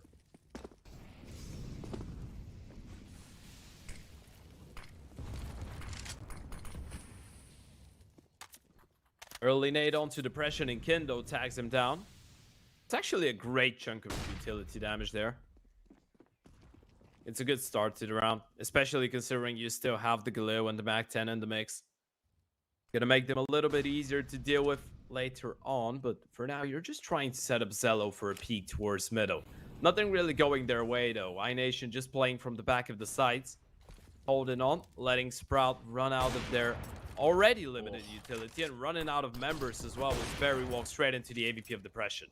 One straight at back though, VLDN's going to be dropped by Stair. Refresh trying to get the better of Dragon and straight out of the apartments through the smoke, and the Mac-10, the perfect weapon for that scenario. And maybe Slipped the net. This is going to be the perfect round. They have no idea the Choive is there. Lonix is going to be able to find that nice headshot and finds a second as well. Depression with the op, taking down Kindo. Surprise from Boiler. He has a 1 versus 2 now on the cards. He picks up a kit, and he still has a chance here. If he swings aggressively towards Mini Pit, he might miss the op shot, but a slow peek is not going to be what he's after. Zello holding, hits that shot, and Sprout stay alive on Inferno here. And I mean, we can look at this, I'd say, and iNation have played this quite well, but we can also look at the other side on Sprout. I mean, Barry right now, he is hard. I mean, he's hard carrying his team. He's 21 and 17, himself, Refresh and Stair, and it's the Romanian duo that have really come up short completely on Inferno, which is surprising because they are two of the highest rated players. I think Stair is the only one. He's the highest rated player, but Zello and Lonix, they are the second and third in the last 3 months. And when they're not performing, you can see that Sprout are beginning to struggle. In a round like this, though, the Pistols are going to try and get aggressive and cause problems, but no problem whatsoever for Sprout. This should be a 15-12, and this was the full investment. Really shut down straight away. I still like the call, though, right? You still have some space to work with in terms of the round lead. You have 4 rounds. Well, after losing this one, it's going to be 3 and maybe 2 after the next one, considering it's going to be just the eco, but you still have some more space and room. And you know that Sprout have been really diligent with the way that they approach those rounds, against the Pistols. When it's a pesky buy, it's a force or whatever. So you're trying to switch it up, and maybe Sprout aren't going to be ready for a mid-rush and around like that. So, I don't hate the idea from iNation. It's just that Sprout would have to be completely surprised by it in order for it to work, which they weren't. But, one thing that's not surprising for us is the fact that Hellcase have provided the CCT code for all of you guys to use, and you should take the better of it, take advantage of the offer. Head over to Hellcase, click the banner below the stream. You're gonna get 70 cents for free and a 10% refill bonus as well, which is quite nice. Sprout are looking for that 100% refill bonus here after this round, which is gonna grant them another round on the board. It's a full eco stack towards the B-bomb side, 5 USPs and a dream. Sounds like Canovo. 5 USPs and a dream. Are Sprout going to read this like a book, though? How are they going to be aware that this is a complete B stack? Because Barry creeps in, Stair is going to clear out that boost position. The Mollies come in now as well. Another player boosted. The USPs are still all here. Oh my. There's 2 kills. Gotta run. Sprout realizing, gotta go. Gotta get out of here. 2 AKs picked up. And now, do iNation want to continue to push their luck here? Do they want to continue to go and try recover this round? I mean, it is a fair fight, but you don't have armor on any of the AK players, so maybe it is just better off saving. And you can see that's exactly what iNation are going for. There's no chance they are going to risk it, and it does give them a little bit of a safety net on a few players. You have the AKs, you have, of course, that 1-shot potential in the next round, but also you don't have to purchase up a rifle. So if it doesn't go your way, that 15-14 round could be a whole lot easier in terms of what you can purchase. Choive might actually try and run at a few of the T's here who are sat in towards the pit, try and do some damage. He's done a little bit, but it's nothing to be too concerned about for Zello. Lonix was ready. 15-13, and this is iNation's chance. Yeah, they gotta close it out now. And in terms of, you know, even though we're thinking about iNation as the favorites, or at least putting them in the role of the slight favorites in a matchup like that because of, you know, the numerous factors around both teams and how things have been going in recent history, and, you know, the big difference. I feel like psychologically, if Sprout are able to push this one into overtime and get away with Inferno, we could be in with the chance of Sprout even taking this one home in the 2-0 fashion. So let's see. This one's going to be close. This one's going to be tricky. iNation need to act now. They need to close it out here. It's going to be their best chance, 100%, unless they save up a couple of guns. But Depression says, yes, okay, we're closing it out here, and we're closing it out now. Now, the problem is that Sprout actually have a player that snuck into the long smoke, which they might not be aware of, but it doesn't make a difference as they pick up the kills. But take a look at that. Lonix there and Refresh striking unisons, and this is complete and utter chaos. Yeah, Refresh is going to be in with a backstab if he's needed, but he's not. Lonix with that double stare.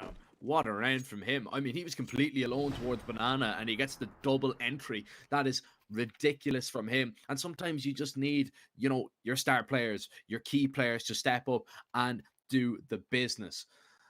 And it's 15-14. It has very, very, very tight round. Man, oh man. Of course. Yep.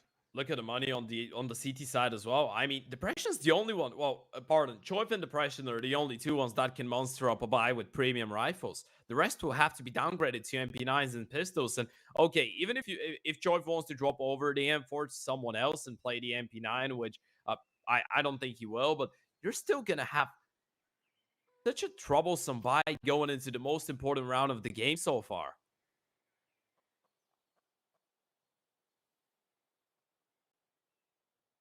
And this is, you know, this is a nervy time for iNation. You know, this is your pick. You know, we talked about how prolific they are on this. I mean, 86% over 21 maps. You know, you don't lose an awful lot. But if this doesn't go their way, we head over onto a map that Sprout have had nothing but success on in the last 3 months. 5 maps, won every single one. Now, only one of them one of those games was with Berry. So that might be a little bit of a problem in itself should we get there. But it was a win against one win. So you do never know. It is still around all to play for. The boost over the top of the smoke towards middle is not going to have any success. But Sprout, they're playing this one slow. It's very methodical in the final round. Do not want to rush this. Yeah, absolutely not. You know that the CTs don't have a lot of money as well, so utility's not going to be looking great. You can just give them the time to run out of it. Just make sure that as you're going into the bomb side, they don't have a lot of support to offer to each other. And if you get the bomb plant, the retake is going to be fairly troublesome by the lack of util. Now, a 4-man stack towards the A-bomb side, with the Boost Dragon's not going to see anything. So I suppose we're going to see a rotation towards the B-bomb side any moment now. As soon as the smoke fades, Choif will be fairly exposed here. So they got to get a move on. Somehow, some way, just dodging those bullets. So Barry's actually spotted by Choiv, but he decides to get away to safety here. Smoke down from his teammate. Dragon's going to swing in front of it. Nobody's going to be through just yet. But elsewhere, Refresh has got that kill. Does that entice Sprout to go back with 20 seconds? That's exactly what they're going to do. And it is only going to be Alden alone towards the apartment. He's got an MP9 in hand. He just needs to stop the bomb. Refresh is going to be spotted. Flash does come in. He needs to deny this plant if at all possible, but it's going to go down. It's going to go down safe, but we do have a 4v4 retake coming in. But the weaponry falls heavily in favor of the T's right now. They're getting set up nicely. A double pit setup, one on the site. You've got Stair just holding passive from bottom of mid, actually, from Mexi, and oh, he's found a headshot there onto Choi. Dragon is going to be tapping away. They need to clear these players out of the site, though. Barry will find the next kill, and Zello as well. It's down to just Dragon. Surely this one is going to overtime, and we've had quick 2-0s all day, Ted, but this one is not going to be like the others. Oh, that is so great. Going into playoffs, we needed at least one overtime, right? It's not going to be a true round of 16 if it's just one-sided 2-0s all around the map and all over the day. It's absolutely phenomenal from Sprout. And the diligence that they have going into this round as well. The fact that they just set up for what feels like the most basic round of T-side CS on Inferno. You just play the default, then you group up for a B play, but you still have refresh towards the boiler to be that guarantee that you have the plan B if things don't work out in the initial play. And as soon as you get delayed, as soon as refresh gets that kill, they're just running it back. They continue putting pressure on the B bomb side though. Don't get misunderstood here, but they wanted to make sure that iNation don't over-rotate people too quickly back towards A. They just run it back. As we said, Vladan did a really good job, but still the retake was always going to be troublesome, especially with the position from Stair towards Mexi. And now it's 15-15. iNation couldn't close it out in regulation. Can they close it out in OT, or it's going to be Sprout still one away? Very trying to get that refrag onto Lonix, but it's not going to happen. And now iNation, they're looking better. Of course, they've got plenty of utility, they've got plenty of weaponry, and that was a lot of the problems that we've seen for iNation. They didn't have the guns up in a lot of these important rounds. They were on ecos. As Dragon, the first man to fall from the iNation side in depression, the second BLDN is going to be overlooked by Berry and Zello. Yes, he is. Drops the bomb in the meantime as well. And BLDN could cause all the problems, does cause all the headaches, and yes, he will. 3 kills, bullets in the brains of 3 of the Sprout players, and not a lot that Sprout could do. They expected the first, they expected the second, but not the third. Yeah, and well, VLDN didn't expect maybe to get away with a triple kill out of this position, but he still does. What a massive play from him going into overtime. Once again, we're getting another one of those where a team's just struggling to convert and, well, not convert, but close out their game after having such a nice lead. It's 15-10, and then as soon as we get into overtime, you win that one round that you've been after for the last 5 rounds. You're just thinking, okay, sure, this couldn't have happened 1 round ago. And, there is actually, in a lot of those scenarios, I've had the chance to chat to some players, there is a moment of relief to the pressure. Well, a lot of pressure in this situation, but Stair still manages to get the kill, even though fully flashed. Oh, Chive. Oh, it's so awkward. And Stair's just going to run through on him. Oh, he's found that kill. Dragon needs to get this refrag. Yeah, Stair doesn't have a chance. Dragon's got 2, and it is a 3 versus 3, but CTs are a little bit too far away as of right now. Depression doesn't want to go running all guns blazing up Banana. He is still a little bit worrisome about where the T's may be residing. They don't have all the info. Smoke going to be down towards CT. There's going to be the peak. There's the information from Berry. And maybe, just maybe, iNation will consider slowing this one down a little bit, but they speed up. VLDN through the smoke finds that kill, and Zello and Refresh, they're both low. They both reside on the site, but time is not in favor of iNation right now, and neither is the numbers game, and neither is that beast site hold from the T's. A lovely post plant played out by Sprout. That's 16-16. We're level once again. If Sprout are able to get 17-16, do you think that's going to be enough? Well, I guess we just wait and see, right? I mean, it was iNation to have most of their success on the T side. The real struggles happen here on the defensive side of things. So I guess at this point, we just don't know, right? And that's what makes Inferno so great. You can get the closest overtimes on this very map. And so far, it's been a close one. Lonix once again going for an early opening towards Banana, but he's going to get bombarded, needs to get out of there. A lot of nades going iNation's way as well, though. There was a 4-man start towards that beta bomb side, but now 1, if not 2, are going to rotate back. But iNation go for more, and Sprout look like they want to give it to them. Oh, Chive's going to be spotted out there, but look at the HEs, absolute monsters. Oh my goodness. The shrapnel just digging into all these Sprout players, and I mean, Stair's already gone. Berry is super low. And iNation just doing a really good job of dumping and deploying their utility. And Sprout are softened up massively because of it. They're a man down and possibly 2 men if another bullet or another piece of util lands against Berry. Yeah, Chive's got another Molotov, so at this point they can just play the slow game. And that solo play from Depression is not going to get too much attention away, and that's a great play from Kindo. Gets 2.5. Lonix barely staying alive, but now he needs to recover the bomb as well. He's flashed himself. Choice will just confirm that kill as well. Collects him, leaving Refresh in a 1 versus 4 here. Bomb still drop in front of him, and Choi will collect him as well. 13 kills for the IGL, but iNation still get away with 17 here. In the end of the first half of overtime, Jack, they're 2 away from closing out their map pick. Although Sprout, as we did find in regulation, are not a team to be overlooked. Not even in those scenarios. Not even when it all tells you that they've lost the map. They still find a way to fight their way back. And funny enough, it hasn't really been only Stare and Refresh to be the heroes. We've had another hero. It's been Barry. He's on 23 kills right now. Having some great rounds so far, the coach. Playing some real solid CS. Let's see how he does on the CT side here. Util dumped in the corner. Make sure that it doesn't roll away. And Util dumped right on top of Stare. I think that was a triple HE. Triple HE. Yeah. What a call that is from iNation. And, you know, it's so beautiful when it works out. You know, you make that call. All right, let's triple nade the corner. And it works out. They find that kill. Now they've got the advantage. They need to be careful, though, they don't throw this one away. And Zello and Refresh are super aggressive. Double setup in the apartment. Here's the peek out. Oh, and VLDN's got both. Oh, that's a perfect timing caught once again from iNation. And that setup, it's done. It's over. And maybe this game as well. 18-13 to iNation, unless Barry and Lonix can answer back. But in a 2v5, that's a problem.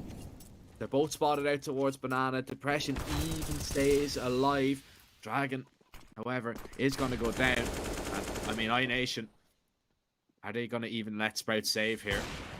The answer is probably no, but Depression is off the mark a few times. So, but he hits the shot when he needs to. Yeah, must have been a nice shot. We didn't really get to see it from his POV, but it was a nice reaction. And Lonix is left all alone to hold on to the ABP. Look at iNation go at him like angry, hungry sharks, trying to hunt him down. Lonix manages the first one, but there goes Choi from the back of the head. 18 on the board for iNation. And we're just getting it.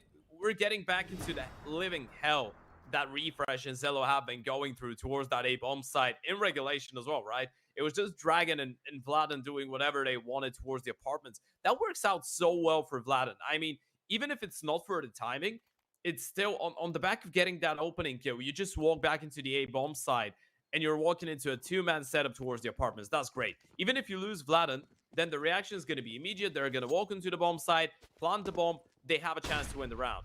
But like that, he just speaks at the exact same moment when Zello decides to pull off his smoke. And it just couldn't work out in a better way. Now they have 2 more map points. Had 5 in regulation. Couldn't convert. But now it's the T side on which they've looked a lot more comfortable. Very super aggressive. Already going to stop Valden early on.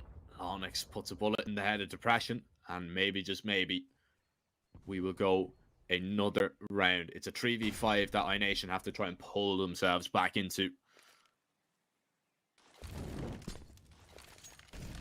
Well, they will explore their options out towards B. Kindo is going to burn a whole lot in that Molotov. Flash is perfect, catches off Lonix, but Kindo unable to take advantage of it as Lonix was his movement just saved him. For the moment, smokes go down. Well, they're going to take a risk. They're going to rush on through. Now Dragon completely blind from that CT flash. Doesn't want to push past. Eventually, he's going to have to though, but they're running into their imminent death, surely. Choi advances back with 1, 2, and no way. Third. No way. The IGL of iNation, Choi now gives himself a chance. Surely not. What a way this would be to close out this one as Choi repositions completely. And now the problem is, if he goes towards CT, surely he is going to be smoked off. There's a molly from Refresh. He heard that flash. Smoke is going to go down, and he has to play this one now from Coffins. There's a kit on Refresh. He's going to have to stick it. Zello surely is going to post up on an angle here. But Choiv, he's waiting for the timing. He's waiting to peek out. Refresh takes him down, and luckily he does so. The defuse pulled off. Sprouts stay alive. But what a response from Choiv. Ooh, it was a hella close one as well. What a 1 versus 5 that would have been on the B-bomb side. And against Refresh, I mean, we all remember that highlight. He had the same one. Wasn't an AK. It was just a Galil against Liquid. But you know which one I'm talking about. That would have been one for the history books from Choiv there. What a way to close it out after a slow game that he's had individually, but it was just not meant to be. He even played it really smart, right? I mean, hearing the utility, he doesn't turn around. He's like, okay, if they're separated through Banana and CT, maybe that's just the bait. And he's trying to set up a bait for the player that's going to come later on from CT. So this is what is going through the mind of Choiv in that situation, which is, fairly smart. Now they go for the boost of the over. Depression, does he react? No, Zelo's quick enough.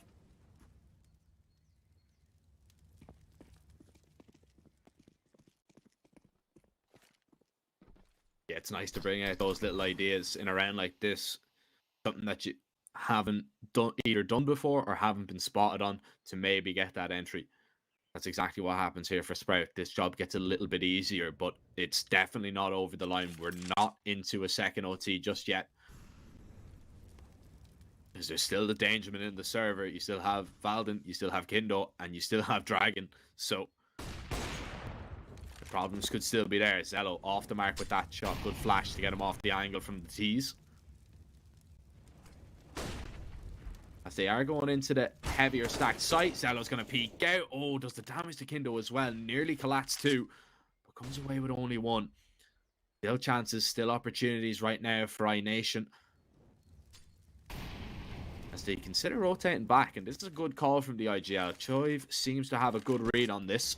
Smoke down from Lonix, delays a little bit further. And Stare, he's a little bit away for the moment, but he is going to rotate back, and he's got flashes and a HE. Yeah, they gotta play quick as well. They're having great timing. They're gonna run through the smoke, but a missed shot from the Op could give them a chance here. Low on X, he's been hurt. He's going for more. Needs to land it. Gets the tag, not the frag though. Vladin drops him, and now it's just there up close. There's so many players that have been tagged down, but Choiv isn't. The full HP captain once again does manage to get the kill. Bomb needs to go down though. Barry's gonna run for it. He's gonna try and take down Choiv and does manage to do so, but the bomb still gets planted, and it sets up the stage nicely for a Kindo. Clutch gets the first on the Op. Now he can retreat, but he's just going to hold the line. He hopes that Refresh just walks into him. He just needs one shot. He spotted him now, and Kindo's got it. It's 19 iNation, and Kindo closes it out with the 1 versus 2 clutch. Man, I mean, overtimes and iNation closing it out. Name a better duo, man. It's incredible stuff from them. What a performance, to actually close that out, because they struggled for so long. They were in the driver's seat for the majority of that game. Sprout managed to battle back, but in the end, it just wasn't enough. And iNation, they do take their pick, and now they head over to Vertigo with a chance of 2-0ing the Sprout boys. But they're going to need to stop Sprout's unbeaten run in the last 3 months. Until we go over to Vertigo, we are going to send it to a short little break. Make sure you join us for this second map of our third BO3 in the round of 16.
very complicated job, but I love simple things so much. One move. One push.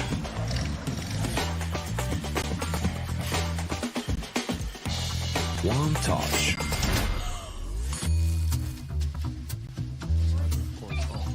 One love. One click. One X-bet.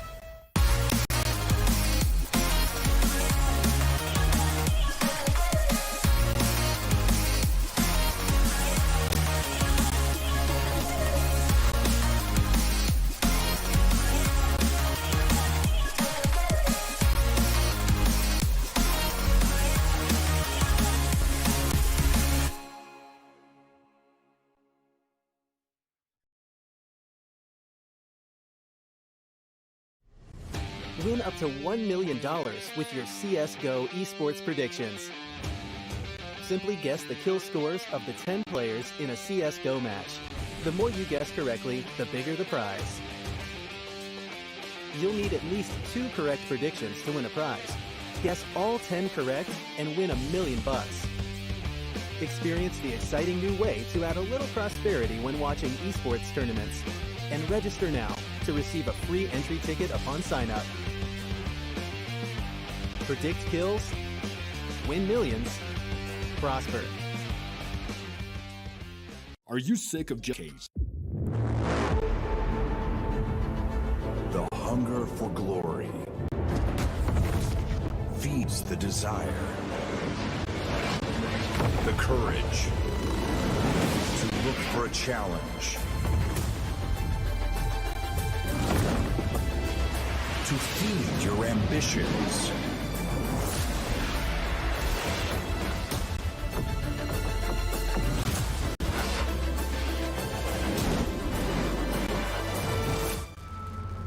To reach for greatness. To become the champion of champions.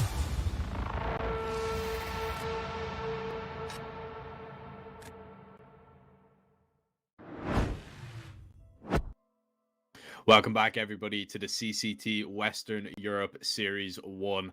It's the playoff time, and of course, it is round of 16 time. Currently underway with our 3rd out of 4 BO3s of today. iNation versus Sprout. A close encounter. Of course, iNation are used to that. They've had 4 overtimes so far in this event. Won 3 and lost 1. And of course, that was their 3rd victory as they took down Sprout on Inferno. But Ted, we do head over now to a Vertigo where Sprout are currently unbeaten. Do you think the Falcons have enough to take them down? Me and you had a quick talk, a brief chat in the break about, what we think about Vertigo and what's going to happen if iNation have what it takes. And the conclusion that we actually went to, and one thing that you said, is it really depends on which iNation we see on Vertigo, right? Because Sprout is one of the, I'd say Sprout with a full lineup is one of the best tier 2 teams on this map, right?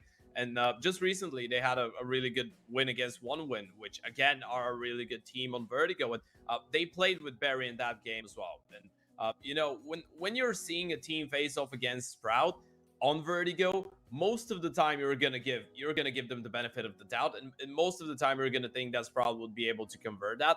I feel like maybe if Inferno was a little bit more one-sided in favor of iNation, then we might have had a more serious talk about a potential 2-0. But now with what we've seen and Inferno being really close to even going in favor of iNation, or rather in favor of Sprout, pardon, I'm not really sure about that Vertigo, man. I think that we might be going all 3 maps. But again, what we saw from iNation, the fact that, Vladen, Dragon, Kindo can just run and headshot 3 people out of nowhere and then they win the round. I guess those are going to be the things that could give some kind of a chance to iNation. And let's not forget, iNation is not a bad Vertigo team either. So I'm expecting another close map maybe. And I feel like every single map in the series could go either way. But speaking of which, we're getting a word that we're ready to jump straight into the server. Yeah, I mean, and not only that as well. I mean, we're saying that Sprout are unbeaten. We've only seen them play once with Barry in the lineup. Yeah. It was against OneWin. They did actually win at 16-11, I believe. So yeah, so I guess you could say that they have only 1 win. with Barry and the team? You could not resist that. No, I'm sorry. I'm really sorry. Oh man. Yeah, yeah. They could they only have one win with Barry, but I mean they are still unbeaten with him. So yeah, who knows? Of course, Barry played quite well on Inferno. He was one of the shining stars for Sprout. So you never know what might happen. But it really depends on how their T side starts. And well, starting off this pistol, it hasn't gone very well. Depression with a quick double, and he's dropped the bomb. He's found out all the information as of right now, but a little bit of pressure coming on towards B. VLDN is going to be dinked up and very low behind default, but Depression will have another. Dragon rotates in to help out his B anchor, and he will not be left out to dry whatsoever. Barry, the coach, the IGL, the stand-in, now has to step up. The myth, the legend, Depression. the dead one. Yeah, instantly takes him down. 4 kills for the Opper, and doesn't have enough to bring out an Op just yet. The Ace, of course, would have gave him a lot of money, but 4 kills and an M4 instantly for him and plenty of utility. So yeah, a good start. I guess so far we've seen that iNation is a team that's really good with starting off their maps, right? But not as good as converting and being able to close it out in a one-sided fashion. But you know, the start on Inferno was quite good for them. Now this is a second pistol round for them in the series, if that makes any change, or you know, if that is of any importance. They did win the first pistol round on Inferno, lost the second. First pistol round they went on the CT side. For those of you that are just joining in, iNation did have a really good T side on their map pick. If Inferno was an 11-4-1, and then switching obviously over on the CT side, this is when the problems started occurring.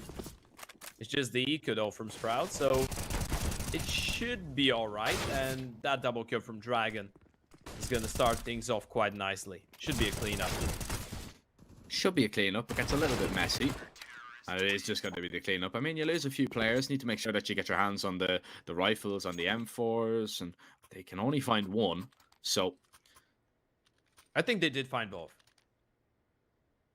Yeah, they recovered both. They did manage to hold them. Yeah, okay, yeah, okay. yeah. They did. I thought for some so. reason I thought it was 3, but maybe my eyes were just deceiving me. Oh, you know what? It might have been 3, but I think it was 2. I think it was 2. But I'm you know, gonna take your word for it. I'm not sure. So either way, they have 4 rifles going into this round. They have the MP9 of Kindo. It's the first buy round for Sprout. They're still gonna be happy with getting 2 kills in a round like that. So it's all Gucci, and Lowenex has already found the opening kill onto Dragon.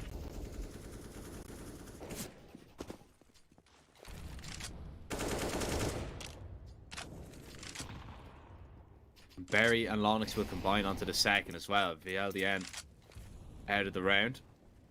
Choiv alone towards B for the minute. They're actually rotating a second player away from A, as they need to have one player covering each part of the map. Lonix is going to try and creep his way up towards B. Oh, Choiv's been tagged, and Lonix knows he's there. He's going to spot him. Looking for the second, as Depression might just need to get out of here.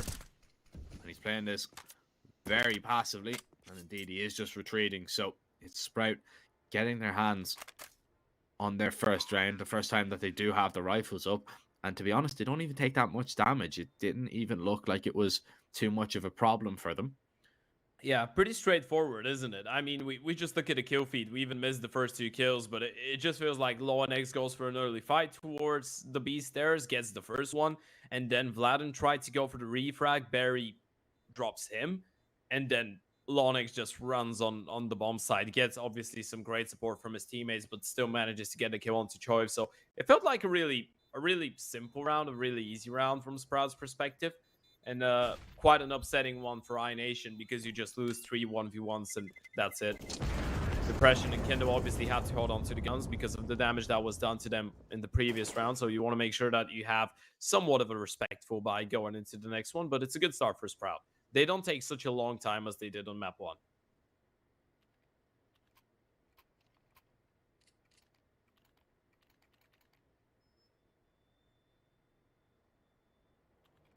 Yeah, it was a very, very slow start to Inferno, so that was indeed a problem in itself. And maybe if the initial rounds went a little bit differently, maybe Sprout would have taken away that pick. But It's out of their hands now. They have to just focus on Vertigo. And, well, the Shadow betrays Kindo as the CTs are going to try and get themselves back to winning ways, but the pressure is being applied both towards A and B as of right now. It's there. Actually has got himself into a great position, but spots out depression. Little bit of damage done. Choiv is now going to have to rotate over as they're going to have 2 players to defend. A little bit of a sight play that Sprout begin to be making. That smoke discourages them just for the moment. Yeah, slowly but surely they can start making their way closer to the bomb side, but they're just waiting for LoweNX, who's on a play up from himself on the B bomb side. Actually does manage to drop Dragon. Now the question is, what do they do with that information? Well, you can just hold. iNation's got to move. Refresh. Should win that fight. It's a little bit scrappy. Still confirms the kill. Now he's going to spot the second player and last player as well. It's Vladen in a 1 versus 3. Looking for the ace clutch. Ster just dancing around the sandbags. Shouldn't be giving away too many 1v1s here to Vladen. He is alone, but he is dangerous as well. The bomb already making its way back towards the B bomb side. Vladen, does he see the second player? He does spot LoweNX, doesn't manage to shoot in time. LoweNX wins that fight as well from the B bomb side through CT onto the A bomb side to close it out. It's another great play. And you know, that's one of the things that's really upsetting about that T side from Sprout, right? Because on the ramp area, you're gonna have Ster go for his solo plays and, you know, 1v1 peaks all of the time, just flashing himself through a smoke, going for the confidence plays. And even if you're able to stop him, then you always need to be wary of LoweNX's lurks towards the B stairs, right? Even if they're playing B, he's going to be there. If they're playing mid, he's going to be there. If they're playing A, well, guess what? He's still going to be there. Even if they open their way onto the A bomb side, LoweNX is still on the lurk. And this is something that you need to be really, really aware of when you're playing against Sprout on that T side, or whether when you're on the CT side. A Vertigo facing off against those guys. Well, not that much action in this round, regardless of it. It's just the USPs for iNation, so it should be a fairly easy third for the Sprout fellas.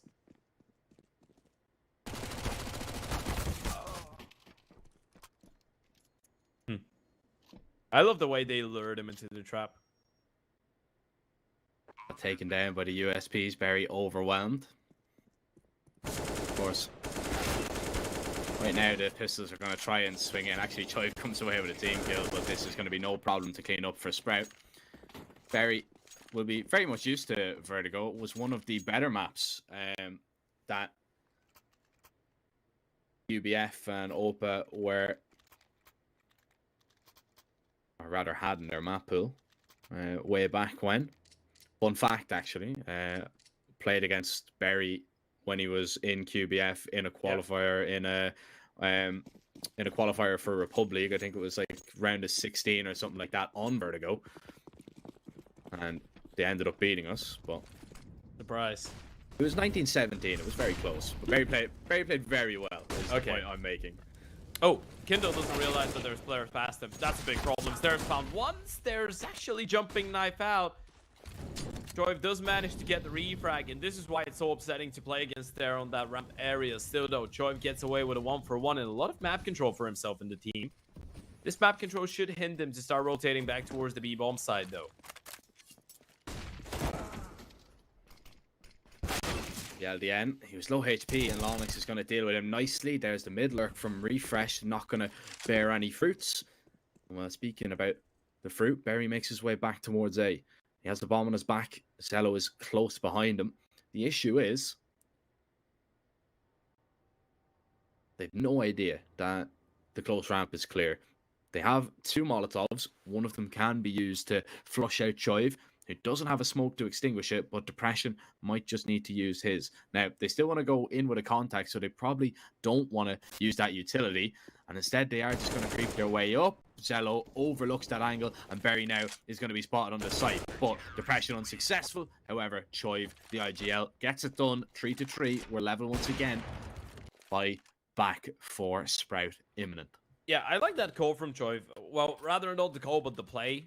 Just getting the deep control over towards ramp, then falling back, luring them into that false sense of security and being like, you know what, even if you feel like the ramp is clear, even if you assume that I've left it, you still will have to spend a lot of time clearing out all of those angles. And, you know, as much as you're not giving your teammates too many chances or too much time to rotate back if you fall down in your aggressive ramp, when you're back towards the sandbags, you can have the support of the second player, which he did, and you can just play safe. And as you said, there's so many angles, and they probably don't want to announce their presence with throwing the Molotov, so there is a good chance that they overlook you, which, you know, leads to iNation winning the round there. But it's another opening kill going in favor of the T side.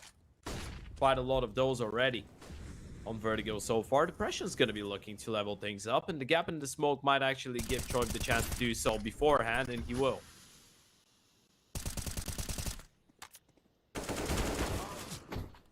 Refresh, though, however, although being spotted, is still going to be able to find the kill. Maybe a second. Chive, oh, gets the better of him, but only just. Cost him a lot of his health. But still fair fight. It's 3s across the board. Round score and players alike. Depression is going to try and drop the bomb here towards Ivy, and that's a massive kill. That's a very important frag, as now they can rotate players over. They know that the bomb is down. It's under lock and key as for right now, but the flash comes in. Depression will drop the bomb one more time, and he will just play this one a little bit safer. Scope paired, of course, on the other side. Zello swaps over to the 8k. Depression, now knowing that he was getting super aggressive, might go for the no scope, and he's off the mark, but Choive with the refrag gets it done once again. iNation do pull themselves into the lead with that one, and they put Sprouts Money in a little bit of a sticky situation. Yeah, it's a good round for Depression. We spoke about confidence in him, you know, being a bit of a problem. He's the most inexperienced one in the server, maybe, and surely, you know, one of the youngest players in terms of tournaments played, and the amount of times that he's been put in positions like those in playoff games against, you know, a Sprout team that's not doing as well as, you know, a lot of people might expect them, but and, you know, a Sprout team that's not really playing up to the expectations of the organization, but still a Sprout team full of really good individuals. And, you know, Sprout as a name is really big in the world of CSGO, so he's not really used to that. And we know that whenever he's onto a bad start and he's onto a slower couple rounds to open things up with, this might actually be the case for him until the end of the map and until the end of the game. But so far, Vertigo's been all right.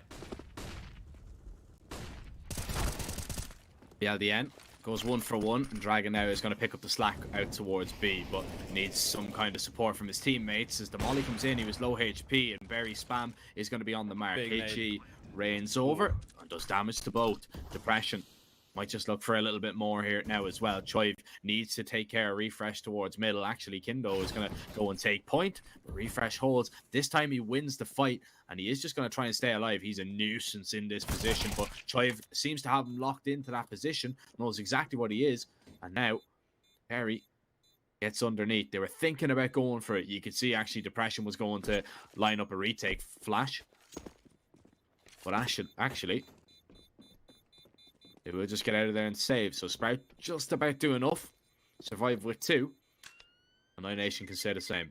4-4 level once again. Yeah, I guess it's again it's a good call, a nice round from Sprout, but it makes a lot of sense, right? If you go for such a late retake, you're risking all your money and all your guns going into the next round. Now you hold on to the AVP, to the AK. Choive has enough money to drop over a FAMAS to Vladen, and you can actually monster up an ice buy. And I guess if Choive doesn't have to go back and hard clear Refresh out of middle, they still go for it. But then they realize that they've given up an opening for a Sprout player to get up close below Guardian, and this is a really tough angle to clear. So yeah, maybe the wiser decision. And it's really nice for Sprout getting 4 rounds on the T side, keeping the CT side economy at bay.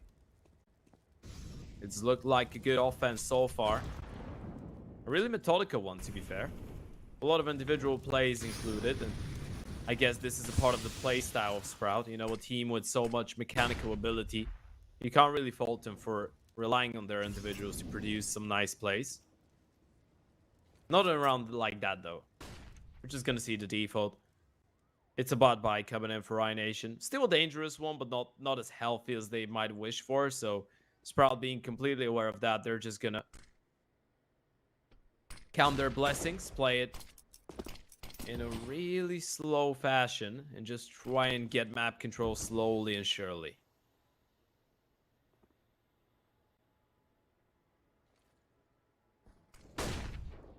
Dragon going to be flashed in. There's a player underneath the stairs, but he isn't going to spot him. There's smoke up. He still manages to come away with that kill, but elsewhere they've lost 2 men towards A, and they've nobody close by to even stop the T's from continuing to advance. So the pressure is going to get a little bit closer, but that could be a problem. Decides to B-hop on out of there. Some nice movement to get him out of the imminent danger that was extremely close by in terms of stair. But a good round from Sprout all in all. iNation will at least hang on to their weaponry. Yeah. On 3 players. So is it weird that as soon as you said stair, I imagined the stairs in front of the B-bomb side? Like that's the image that popped in my mind. Every time I think of stare, I just think, you know, to stare, like as in to look at something for like a oh really yeah, long time. yeah. I guess that's another one. Like to stop and stare. Yeah. Yeah, I don't know. I just do you call when you say stairs, that means, you know, 1 stair, 2 stairs, 3 stairs. You can say 1 stair. Can you say, or is 1 stair? Yeah. No, it's more. I would say it's more of a step. Yeah, it's more of a step. Stairs. Yeah, it's 1 step. Okay, but I just thought about it. You know, many stairs, 1 stair. And he's playing on Sprout. Yeah, I think it would be. I think it's just plural. Stairs are plural of step. Yeah. Oh, but and sometimes you do say the steps. So. Yeah, for the sake of him, you can say 1 stair. Yeah. 1 stair closer to success. I guess that's what Sprout told when they picked him up. Hey. Let's see if this one works out. It's a nice boost for Kendo. Oh. Well, it was a nice boost for Kendo, but guess what? 1 stair closer to demise. He goes, as Stair just pre-fires the living hell out of him. Choif still there with a nice refrag, and it's just a half buy, by the way, for iNation with the saved guns from the previous round, so nothing to be overlooked. It's still a dangerous one, and Choif's gonna go for the re-aggression. Zello is prepared for it. Yeah, he was never gonna win that fight. He had too many positions to look at, and it was a nice little off angle from Zello. Puts it to good use. Depression continuing to push in here and hope that he gets a little bit fortunate. Now you're seeing the A1S bullets just being tapped in his general direction, so he is going to be a little bit cautious, but he still manages to come away with a kill, gets away to safety through that smoke, and he is just going to play behind default now as well with the op in his hand. Scoped in, stares down, and drops Lonix too. And it's down to Zello. He jumps through the smoke, and that's a massive risk, and it's a massive problem. Sprout have lost the round. Risk versus reward, and Zello risked it all and lost it all. 5-5. It's tied up, and that was without any real investment at all. That was just the saved rifles. That is huge for the iNation boys. Yeah, that's so massive from Depression as well, stepping it up with the AVP. Another massive multi-kill coming in from their young Croatian Oper, the only one that's not Serbian on the lineup, in fact. And, you know, you're going to remember him for that round for quite a while. Once again, just taking the initiative. We spoke about the style of choice, just going for a lot of those saves, but giving his team a chance to fight in those rounds that they shouldn't be winning on paper, but they still managed to steal one away. And look at a buy now for Sprout. Yeah, okay, you still have 4 members on AKs, but Barry's playing only on a 50-50 to get that extra U2 in the mix. And this is maybe iNation's way back into trying to establish a nice, comfortable lead. As they say that, though, Low and X once again has been able to probably open that B-bomb side. And this time, against the AVP of Depression, out of all potential opponents, Choif gets seen, gets stabbed down. Not quite fragged though. As Barry's pistol is gonna get boosted over that B-bomb side, and actually iNation made a decision. They're gonna get him away, and it's the wrong one. They're gonna save again, surely. Unless Vladan manages to get a couple quick kills, this should be another save for the CTs. They're too far away. They do have a nice bit of utility though in terms of Vladan. So he's lined up a molly and an HE, I think. The HE does damage. The molly can be used to clear out these positions, but yeah, it is just going to be the save. So percentage play gotten a little bit wrong there for iNation. Sprout are going to take the lead because of it. However, you still see Barry only on a P250, right? So I don't think he's going to be able to get his hands on Depression's gun. Actually, he will be able to. As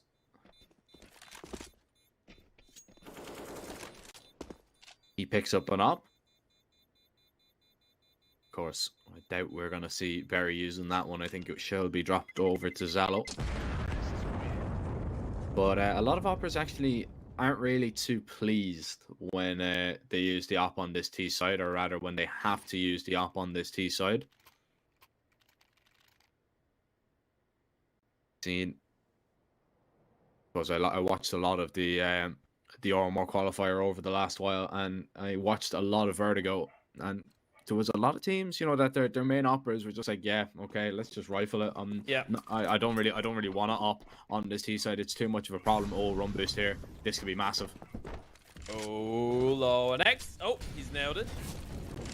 I think he got spotted though, so he's not gonna get rewarded a kill. Just gets a lot of map control, which is good enough on itself, and he's actually gonna go for blood here. He's gonna press charges. Dragon is gonna be ready for him. Yep, he is. Absolutely.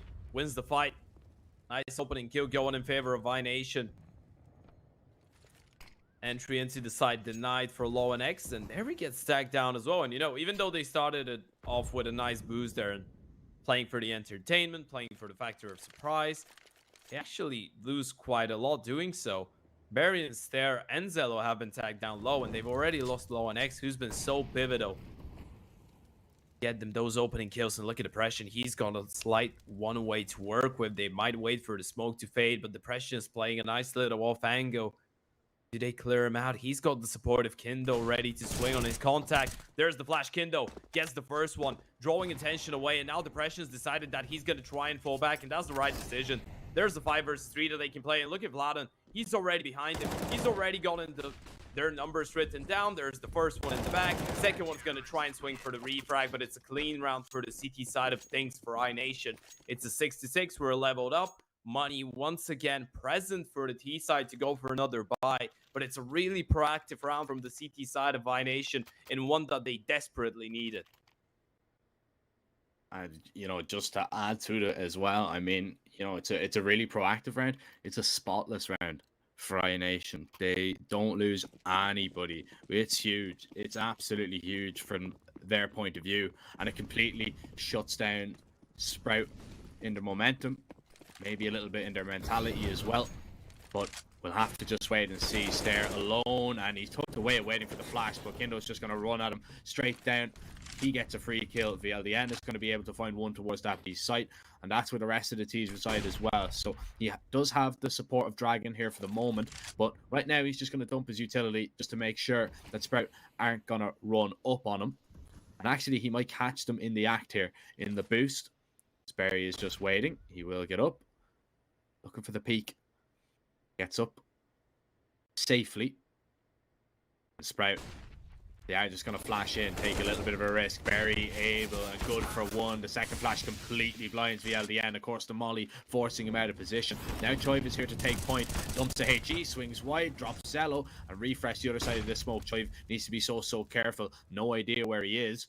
And this could be strange, but they seem to be aware that he could be in that smoke, and Choiv is now proactively searching for him. Refresh is going to be taken down. A great round from iNation, and it resets the money of Sprout as well towards the end of the half. So problems for the T side, because they've given away a slender advantage now, and it's going to continue to grow surely in the next 2 rounds. Yeah, support flashes towards that B-bomb side have been really on point for iNation, right? You can tell that the communication is there, and it's been working out. Even though Sprout do their absolute best, they get the opening kill onto the side player, then the follow-up flash from Zello was good enough to make sure that Dragon doesn't get a second from behind quad. But still, Choiv going for that play, lovely utility usage, slows down the first player with the nade, frags the second, and then calls for a flash from his teammates, making sure they don't lose anything. And speaking of Choiv, he's going to collect a nice swift 4K here.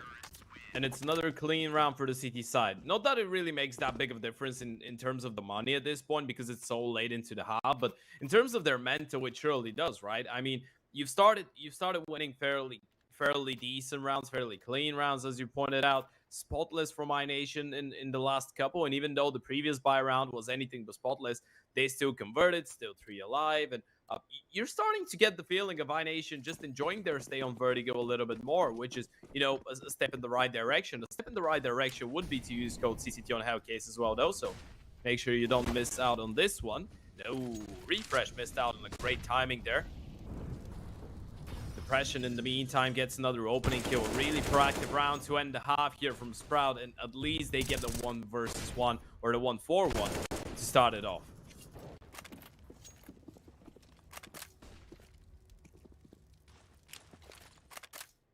And that could be a problem after losing that player. So, a minute and 20 for Sprout to make a decision.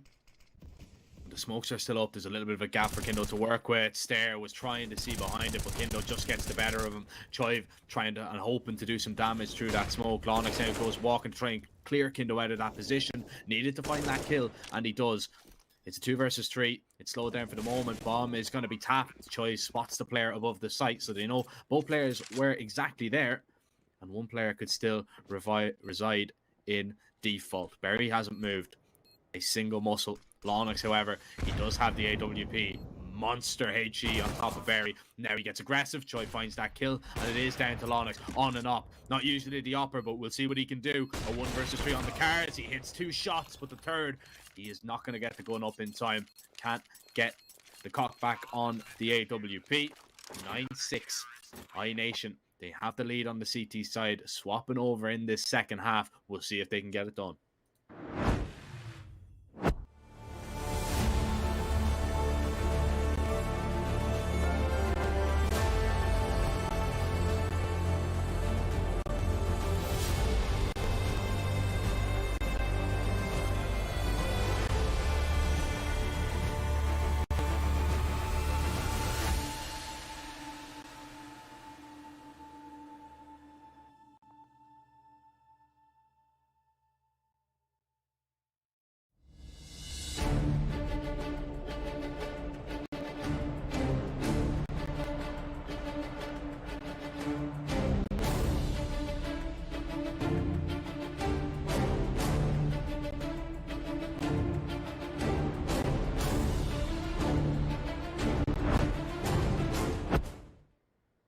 We're back. 9-6 half. Do you think both sides are going to be happy, or is it iNation definitely more than Sprout? I mean, you can see the 1x bet odds there.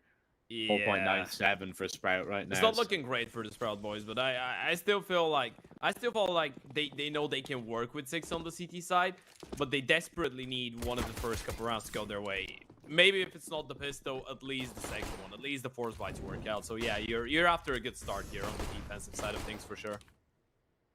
Especially when you consider both sides are on their better side right now.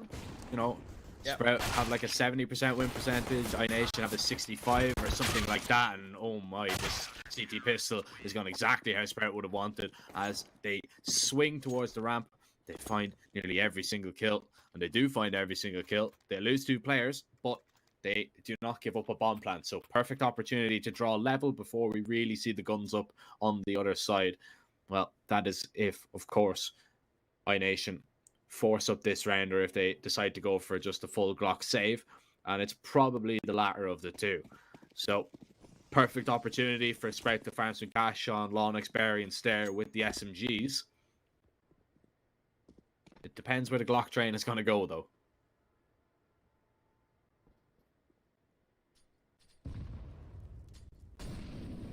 It's a Glock train led by a P250. Well, it's not led by a P250. The P250 is actually alone towards mid, but you get the idea. There is one pistol capable of one-tapping someone without head armor. Let's see. It's there. Ooh. It's tough, but it's clean. A lot of damage done. Well, not quite a lot, actually. It's a fairly clean round for Sprout. As we said, a score that they can be happy with. Especially if they convert the first round, which they have now. They can play the bonus with the MP9, so you're in with the perk enabled to go for an aggressive play down the ramp, maybe go for a mid push. You can fight for the B stairs. You pretty much have a lot of possibilities now, to be fair, if you're a Sprout.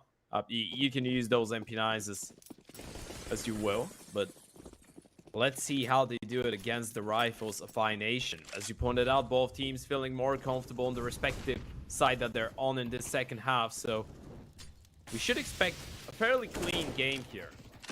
Some great plays, maybe. iNation starting it off with a nice little default, just controlling ramp, showing some protocol presence. Bladen per use, just holding in front of that B-bomb side, and Dragon doing the same over towards middle. Quite aware of the SMGs in the mix as well, iNation. That's why they're taking their time here.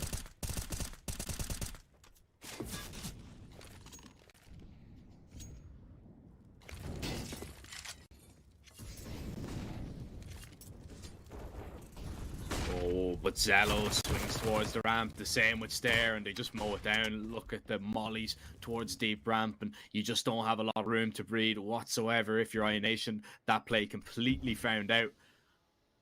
And now, Sprout in this 4v2 surely just need to stick together and put the finishing touches.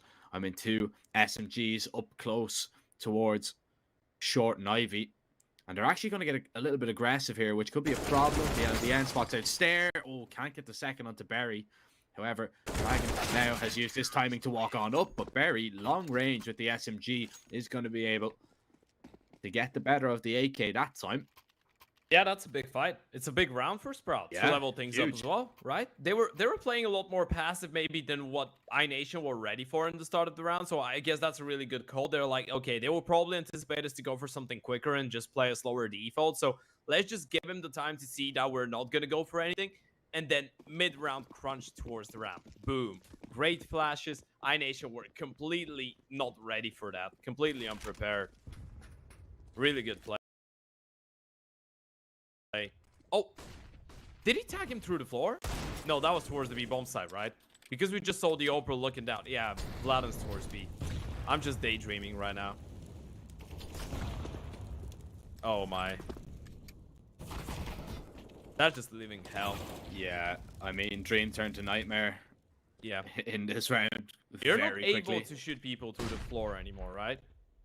I think you can still wallbang it, no? Does it not? I'm not sure. I think there's a specific lineup. That's why I was looking at Zello. I'm like, Vladin gets tagged down for like 40 or 50 damage. What's the chance? As soon as the camera just switches off Zello. But yeah, I'm not aware of that actually. I haven't tried it in a long time. Haven't seen anyone do it in a long time either.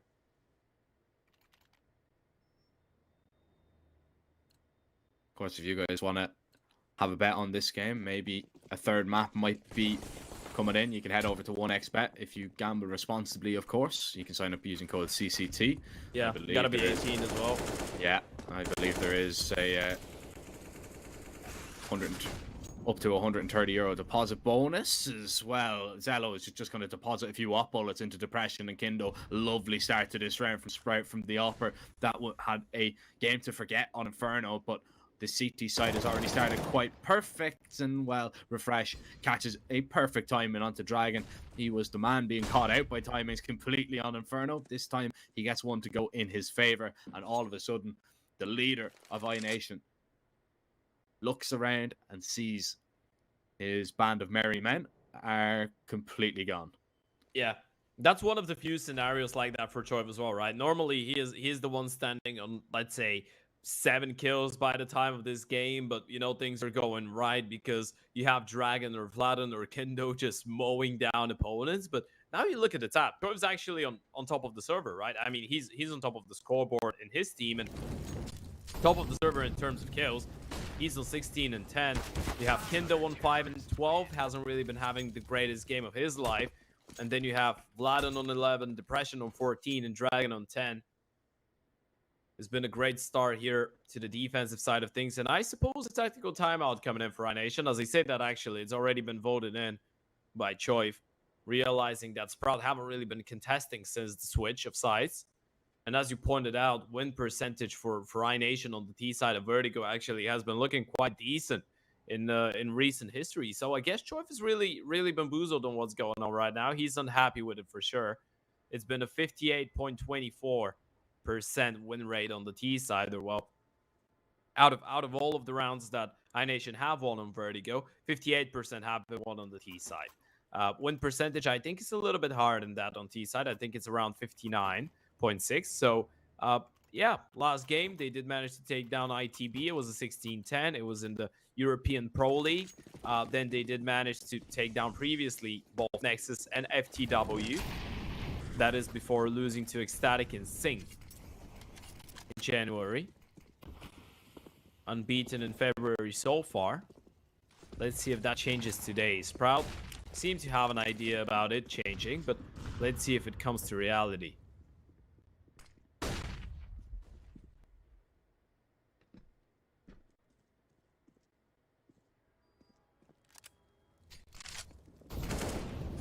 This round, it is going to be rifles up against the pistols, and actually VLDN gets the better of Berry this time, so there might be an AK to be acquired, never mind. Zello is posted to stop that. Yeah. Now, 4v3, the Tech9 still are going to try and advance forward if they can. They still have a little bit of util. AK is going to be acquired now as Zello moves into position, maybe to find a second. Oh, but he misses the shot. Choiv refragged 1-for-1 as Sprout need to keep a grip on this round. Now, Dragon has caught a wonderful timing, maybe, to walk behind that player. Depression gets that kill. Oh, and only if Dragon found that onto refresh, that could have really fell in favor of iNation. But now it's down to just Depression. He's, of course, already picked up a kill. So, Sprout are aware that he is towards this A site, but they're not aware just yet that he is repositioning over towards B, and he's fast up the ladder. He'll continue to walk out towards mid, and maybe, just maybe, might catch Refresh in the back if Refresh decides to rotate over on towards B, but it's not happening just yet. They get a little bit closer towards A. They're gambling that it is going to be this A site. But once Depression drops that smoke, they're going to be alert. Yeah, that's the confirmation. He's got the AVP though. It's his weapon of choice. Doesn't realize that both players are coming in from the same direction though. Spots the first one, doesn't fire a shot. And Lonix is already up close on the bomb side. So Sprout don't really give him too much space to work with. And I guess it was really uncomfortable. Depression makes it really tough for himself there going through middle with so little time on the clock as well. Because he's not necessarily sure that there's not going to be a Sprout player towards the stairs either. Obviously, you can make an educated guess that they're going to be playing this one together. So he still picks the right bomb side. But you were spot right? Imagine we're living in a world where Dragon gets that kill onto the player in a con, and then everything changes, right? Worst case scenario, Depression's left in a 1v1, and with an AVP in hand, a 1v1 for him would be a lot easier. But it's still a round that goes in favor of Sprout, and another round that Zello started with an opening kill. He's been absolutely imminent so far on that CT side. An example for a CT-sided opener here on Vertigo. Let's see if that's going to be enough to close it out.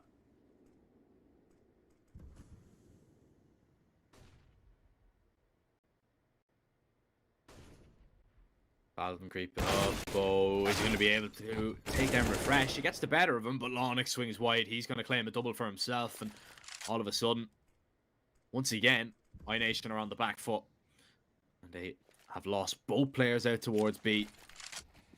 A is the option right now that they're going to have to try and make their way forward, and they're taking a massive risk pushing when that Sprout smoke is up.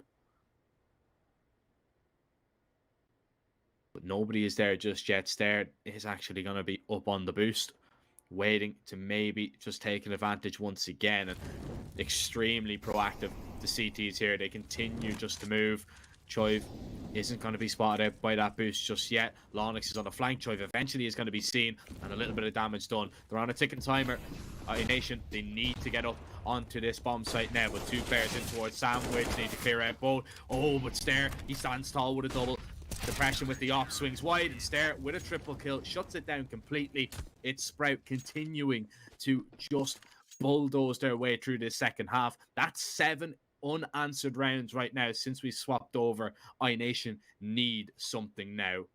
Yeah, we had our doubts before the start of this game. Are Sprout going to be able to fight against a really prospecting side of iNation throughout the past couple weeks? As Sprout are going through their struggles right now, you know, not being able to play with a consistent fifth, not having an IGL. They have to play with Barry, who's been doing really well. But, you know, for a team that's going to be playing in the RMR, you don't want to be going there with your coach inside of the server, you know, with sitting on the chair playing alongside all of those guys. And, you know, Sprout, they've showed that they're a really tough side right now.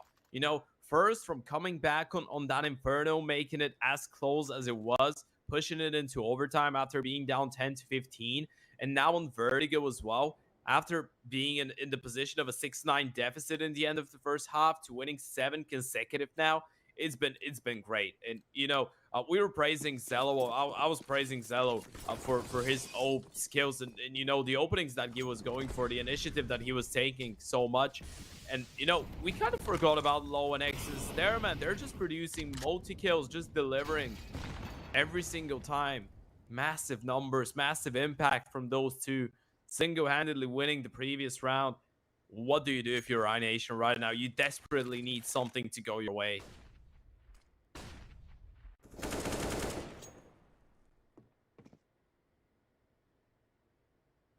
Yeah, this is when you start getting desperate. This is when you dive into the depths of the playbook and see what little set play maybe is going to get you a round. And right now it's going to be a B split, but it's shut down completely. The two players over mid dealt with. VLDN breathes a little bit of life back into this round with a quick double. The second player through the smoke. Barry's still here, but VLDN, he's got 3. However, the bomb is dropped completely in no man's land. With depression, he walks out, and Zello, the pressure's on him. He can't go back, he can't go forward. He is pretty much stuck.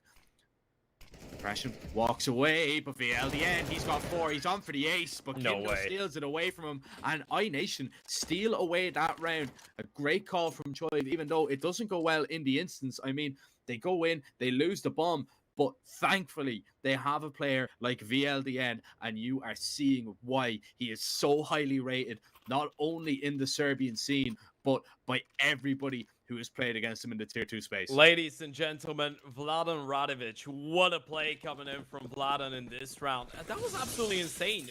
We said that iNation desperately needed something to go their way. This is the thing that you desperately need, right? Just someone to get a 4K out of nowhere. As you said, the round felt done and dusted after the double kill. Great reaction from Barry. Just smokes off the Molotov instantly, runs through the smoke, gets the kill, supports his teammate. It's a 5 versus 3, a one-dimensional take as well from iNation as soon as they lose the mid presence. But now a whole lot has changed. Depression drops there. Kick things off with a nice opening here. Sometimes those plays and those kinds of individual moments of brilliance are the game changers. Although, Lonex has got a pretty aggressive position towards the B stairs, which is going to allow his teammates to have a stack A bomb site here. Well, guess what? It doesn't matter. Joyf and Kindo absolutely annihilate them. Send them to the graveyard. Send them to the waiting room for the next round. It's going to be 11 on the board for the T side. And now this game, or this map rather, got a whole lot more interesting. Yeah, I mean, you know, there was no fight in iNation, right? I mean, for the first 7 rounds. Now we see them come back a little bit. There's a... As me dad likes to say, a little bit of bejesus in them. They've a little bit of something to go with. A little bit of bejesus. Yeah. It's a very Irish thing, but... Yeah, I don't think I've ever heard that. Yeah, just something, a little bit of fight back in them now. Yeah, and what Vladan has in him. Yeah, exactly. Yeah. He's got a lot of go in him right now. 19-15. Yeah, you've got the premium demon inside of you. You've been possessed. You're just running, headshotting people left, right, and center, typing nice try in chat. Well, obviously he's crashed the last bit of it. He's not typing NT. He's not being toxic, but you get the idea. Yeah. He's just playing his best game right now in the last couple rounds and taking the initiative, being a true leader. And I guess that's why you're getting so many props from everyone in your region, and so many props from pretty much everyone watching your games and playing against you. The fact that you're able to come up big in rounds like that and maps like that, even if you haven't really been shining as bright on this map previously, but you see that your team struggles. And you know, this is when star players actually arise, right? This is when you can spot a diamond. It's in those really tough moments when it feels like all hope has been lost, and then you just kill 4 people when the round that should have been lost, you kill 3 in the next one, and suddenly you've given your team a chance. And suddenly you put Sprout on a pretty heavy reset potential. So if iNation convert this one, we could be seeing them in a great position to tie this game up. And well, it's a heavy stack towards this B site right now. All the information resides with Sprout, as they do have a player jump spotting, or posted it actually on the ramp. That's Zello to the right side of Sandbags with that AWP. Now Retake flash is going to go in. It's not going to blind the Opera. He's going to go for a peek, but an unsuccessful one. Depression gets the better of him this time around. The rotations are coming back. Sprout are going to try and get over and defend this site. And Dragon is going to activate on a little bit of alert. Barry getting close towards the crane. Smoke in front of him. There is 25 seconds as the team make their way up Ivy. iNation need to get Barry out of this spot. The bomb is going to be planted. Oh, but Barry's dropped it. Absolutely massive. Depression connects on that shot, and the panic sets in for iNation for the moment. They're just going to continue to be ran at here, but the bullets will not put Stair down. Dragon on the lurk pretty much seals it. And iNation, they do just about hang on. It's messy, it's scrappy, but it's another round, and now the lead is just one. I'm still holding my head right now. I have no idea what I've just witnessed.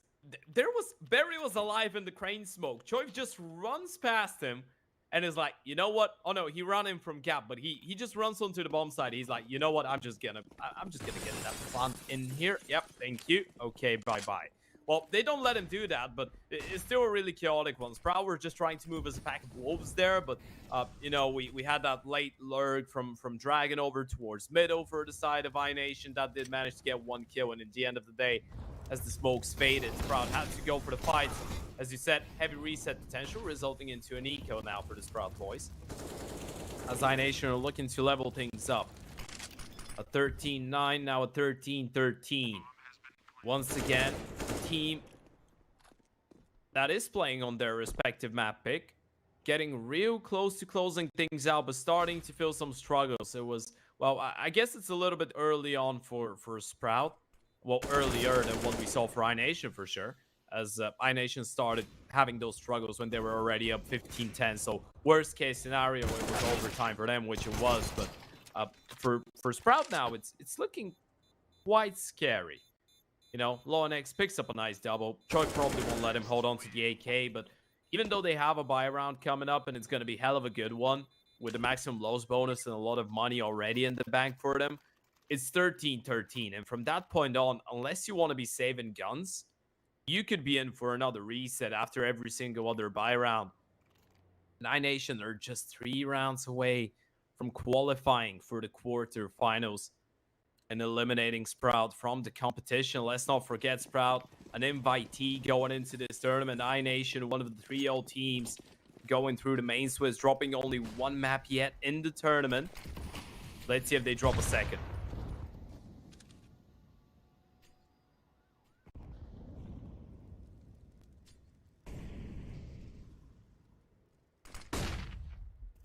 They've been so impressive, iNation, over the last while, not only in this event, going 3-0 in the main Swiss. Yeah, I guess that's the best way that you can describe them throughout the last couple months, right? Impressive. Oh, so impressive. I mean, currently ranked at 34th in the world, you know, booking their place in the Group B of the Oromore. It's been nothing short of success in the last few months for iNation, and maybe, just maybe, they might have some more success against Sprout here. What a great reaction to take down Stair from the Opera, from Depression. He's taking a lot of damage. Barry now just waits. The flash comes in. He's completely blind. Oh, and completely blind. That's a problem. Choi, he's got a double. He's so low as well, and he still comes away with both. Yeah, this round is pretty much over already. iNation, they'll pull themselves into the lead, but surely iNation won't let them save at all.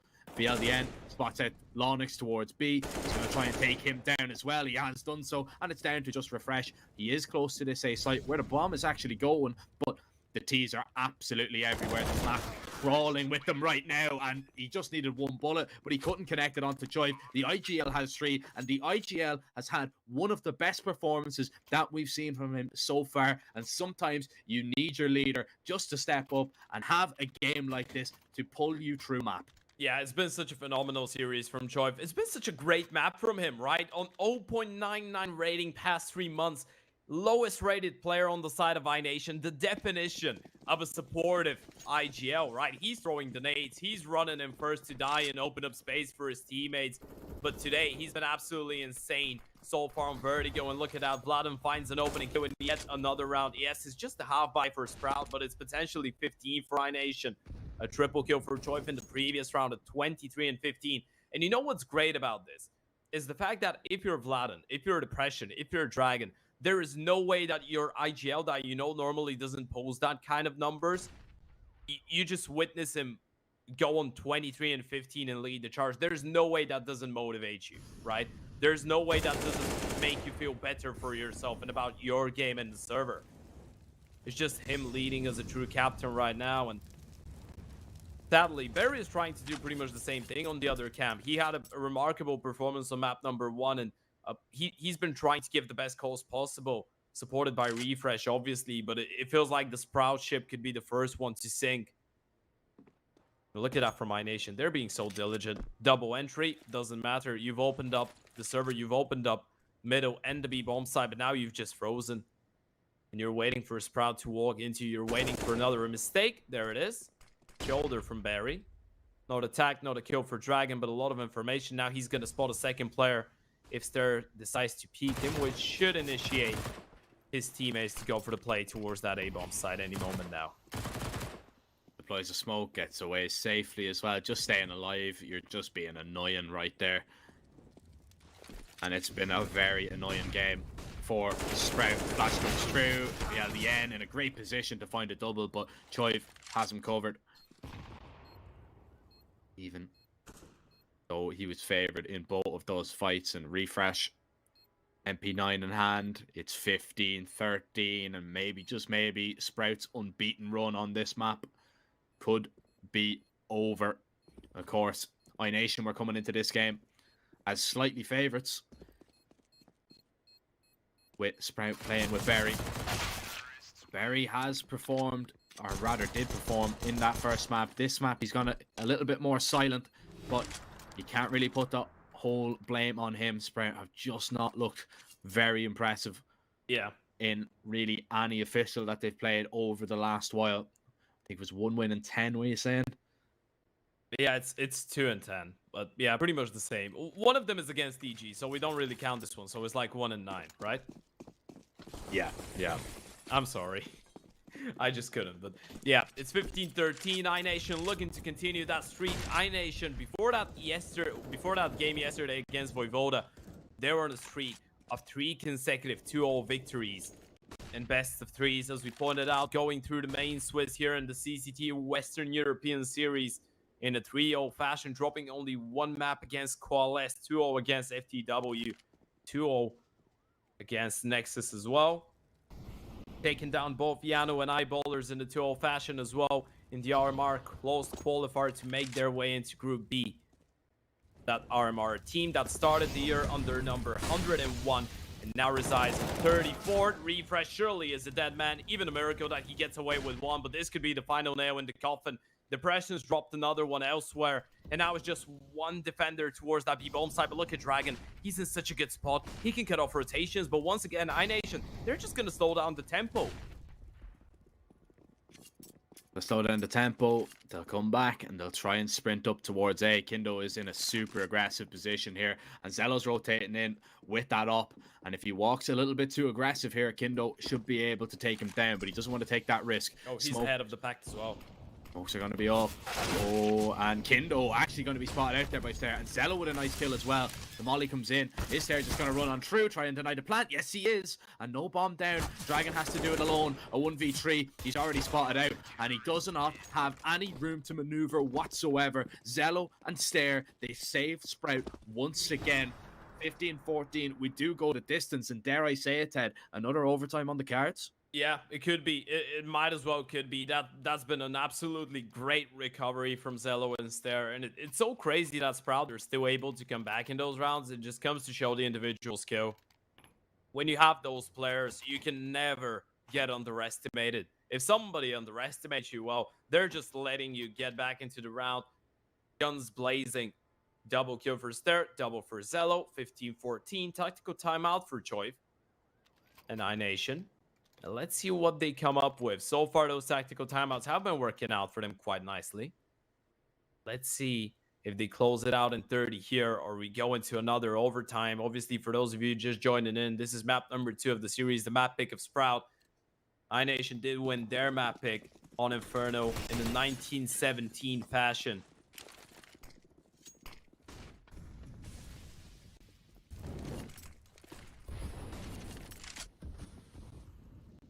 iNation, man, they love overtimes. They really do. course, they've already played 4 in this event so far, 1 in this series. And usually they come up trumps. Will it be needed?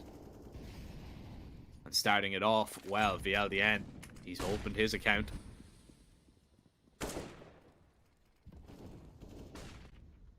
And that just worries Sprout for the moment.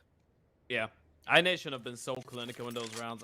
I guess it's really annoying when you're playing such a game and it's 15-14. Potentially the last round is round number 30. Last round of regulation, no matter what happens, you lose the opening pick and then iNation just goes stale. They just go quiet, silent. Nothing's happening around the map. Depression actually going for a peek here, but they're just playing the default, just waiting for the CTs to make a move. And now as they've seen that no aggression is going to come through, they're going to start making their way towards the B-bomb side. Zello drops one, but oh no! Vladden's fallen off the map. That's the worst possible moment as well. Dragon gets the kill onto Barry. Can they close it out? Despite of the fact, Dragon gets another one. Does he know that the Opers on the other side of the smoke seems to have an idea? Ichi lands. Tags down Zello. Choice wins that fight against Refresh, and now it's just Zello, but Dragon closes it out with the 3K. Bar the fact that Vladden decides to fall off the map in the last possible round of the game, iNation still make it into the quarterfinals, and they eliminate Sprout after a 2-0 game here in the round of 16. I mean, Vladden, man, you can thank Dragon so much there. He has bailed you out completely. Man, iNation, they look so good. You know, I don't think Inferno should have been as close as it was. I think Sprout did very well, actually, to pull it back into an overtime. Vertigo, though, it did go down to the wire. We knew it was going to be a close game. But iNation, they just showed that strength and resilience. Their mentality, of course, has improved massively over the last few months as they continue to improve and they continue to look better and better. And we are bearing witness right now to Serbian supremacy because they look amazing in the server. As for Sprout, I mean, the problems, they continue to arise. You know, they are in need of an IGL. They are in need of a new player, and time's running out for them. The clock is definitely ticking. They need to get somebody in as quick as possible, you know, in order not only, you know, to take part in these events and, you know, to improve, but the or more, that's the main goal. You need to have somebody there. You need to have somebody comfortable in the team environment as well going into that on LAN. Because anything less than, you know, a result of that, I think for Sprout as an organization's point of view is going to be a little bit disappointing.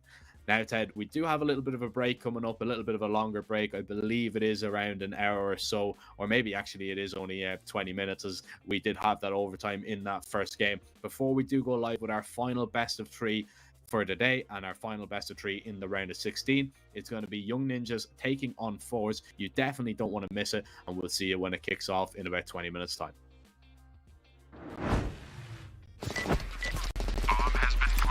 I have very complicated job, but I love simple things so much. One move, one push.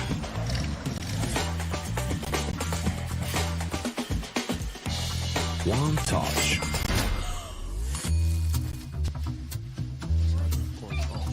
One love.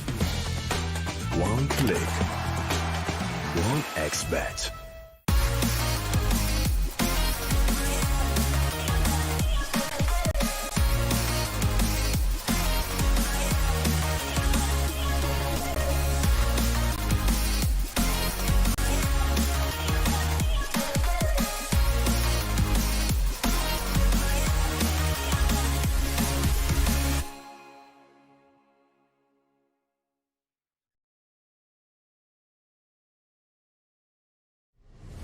Win up to $1 million with your CSGO esports predictions.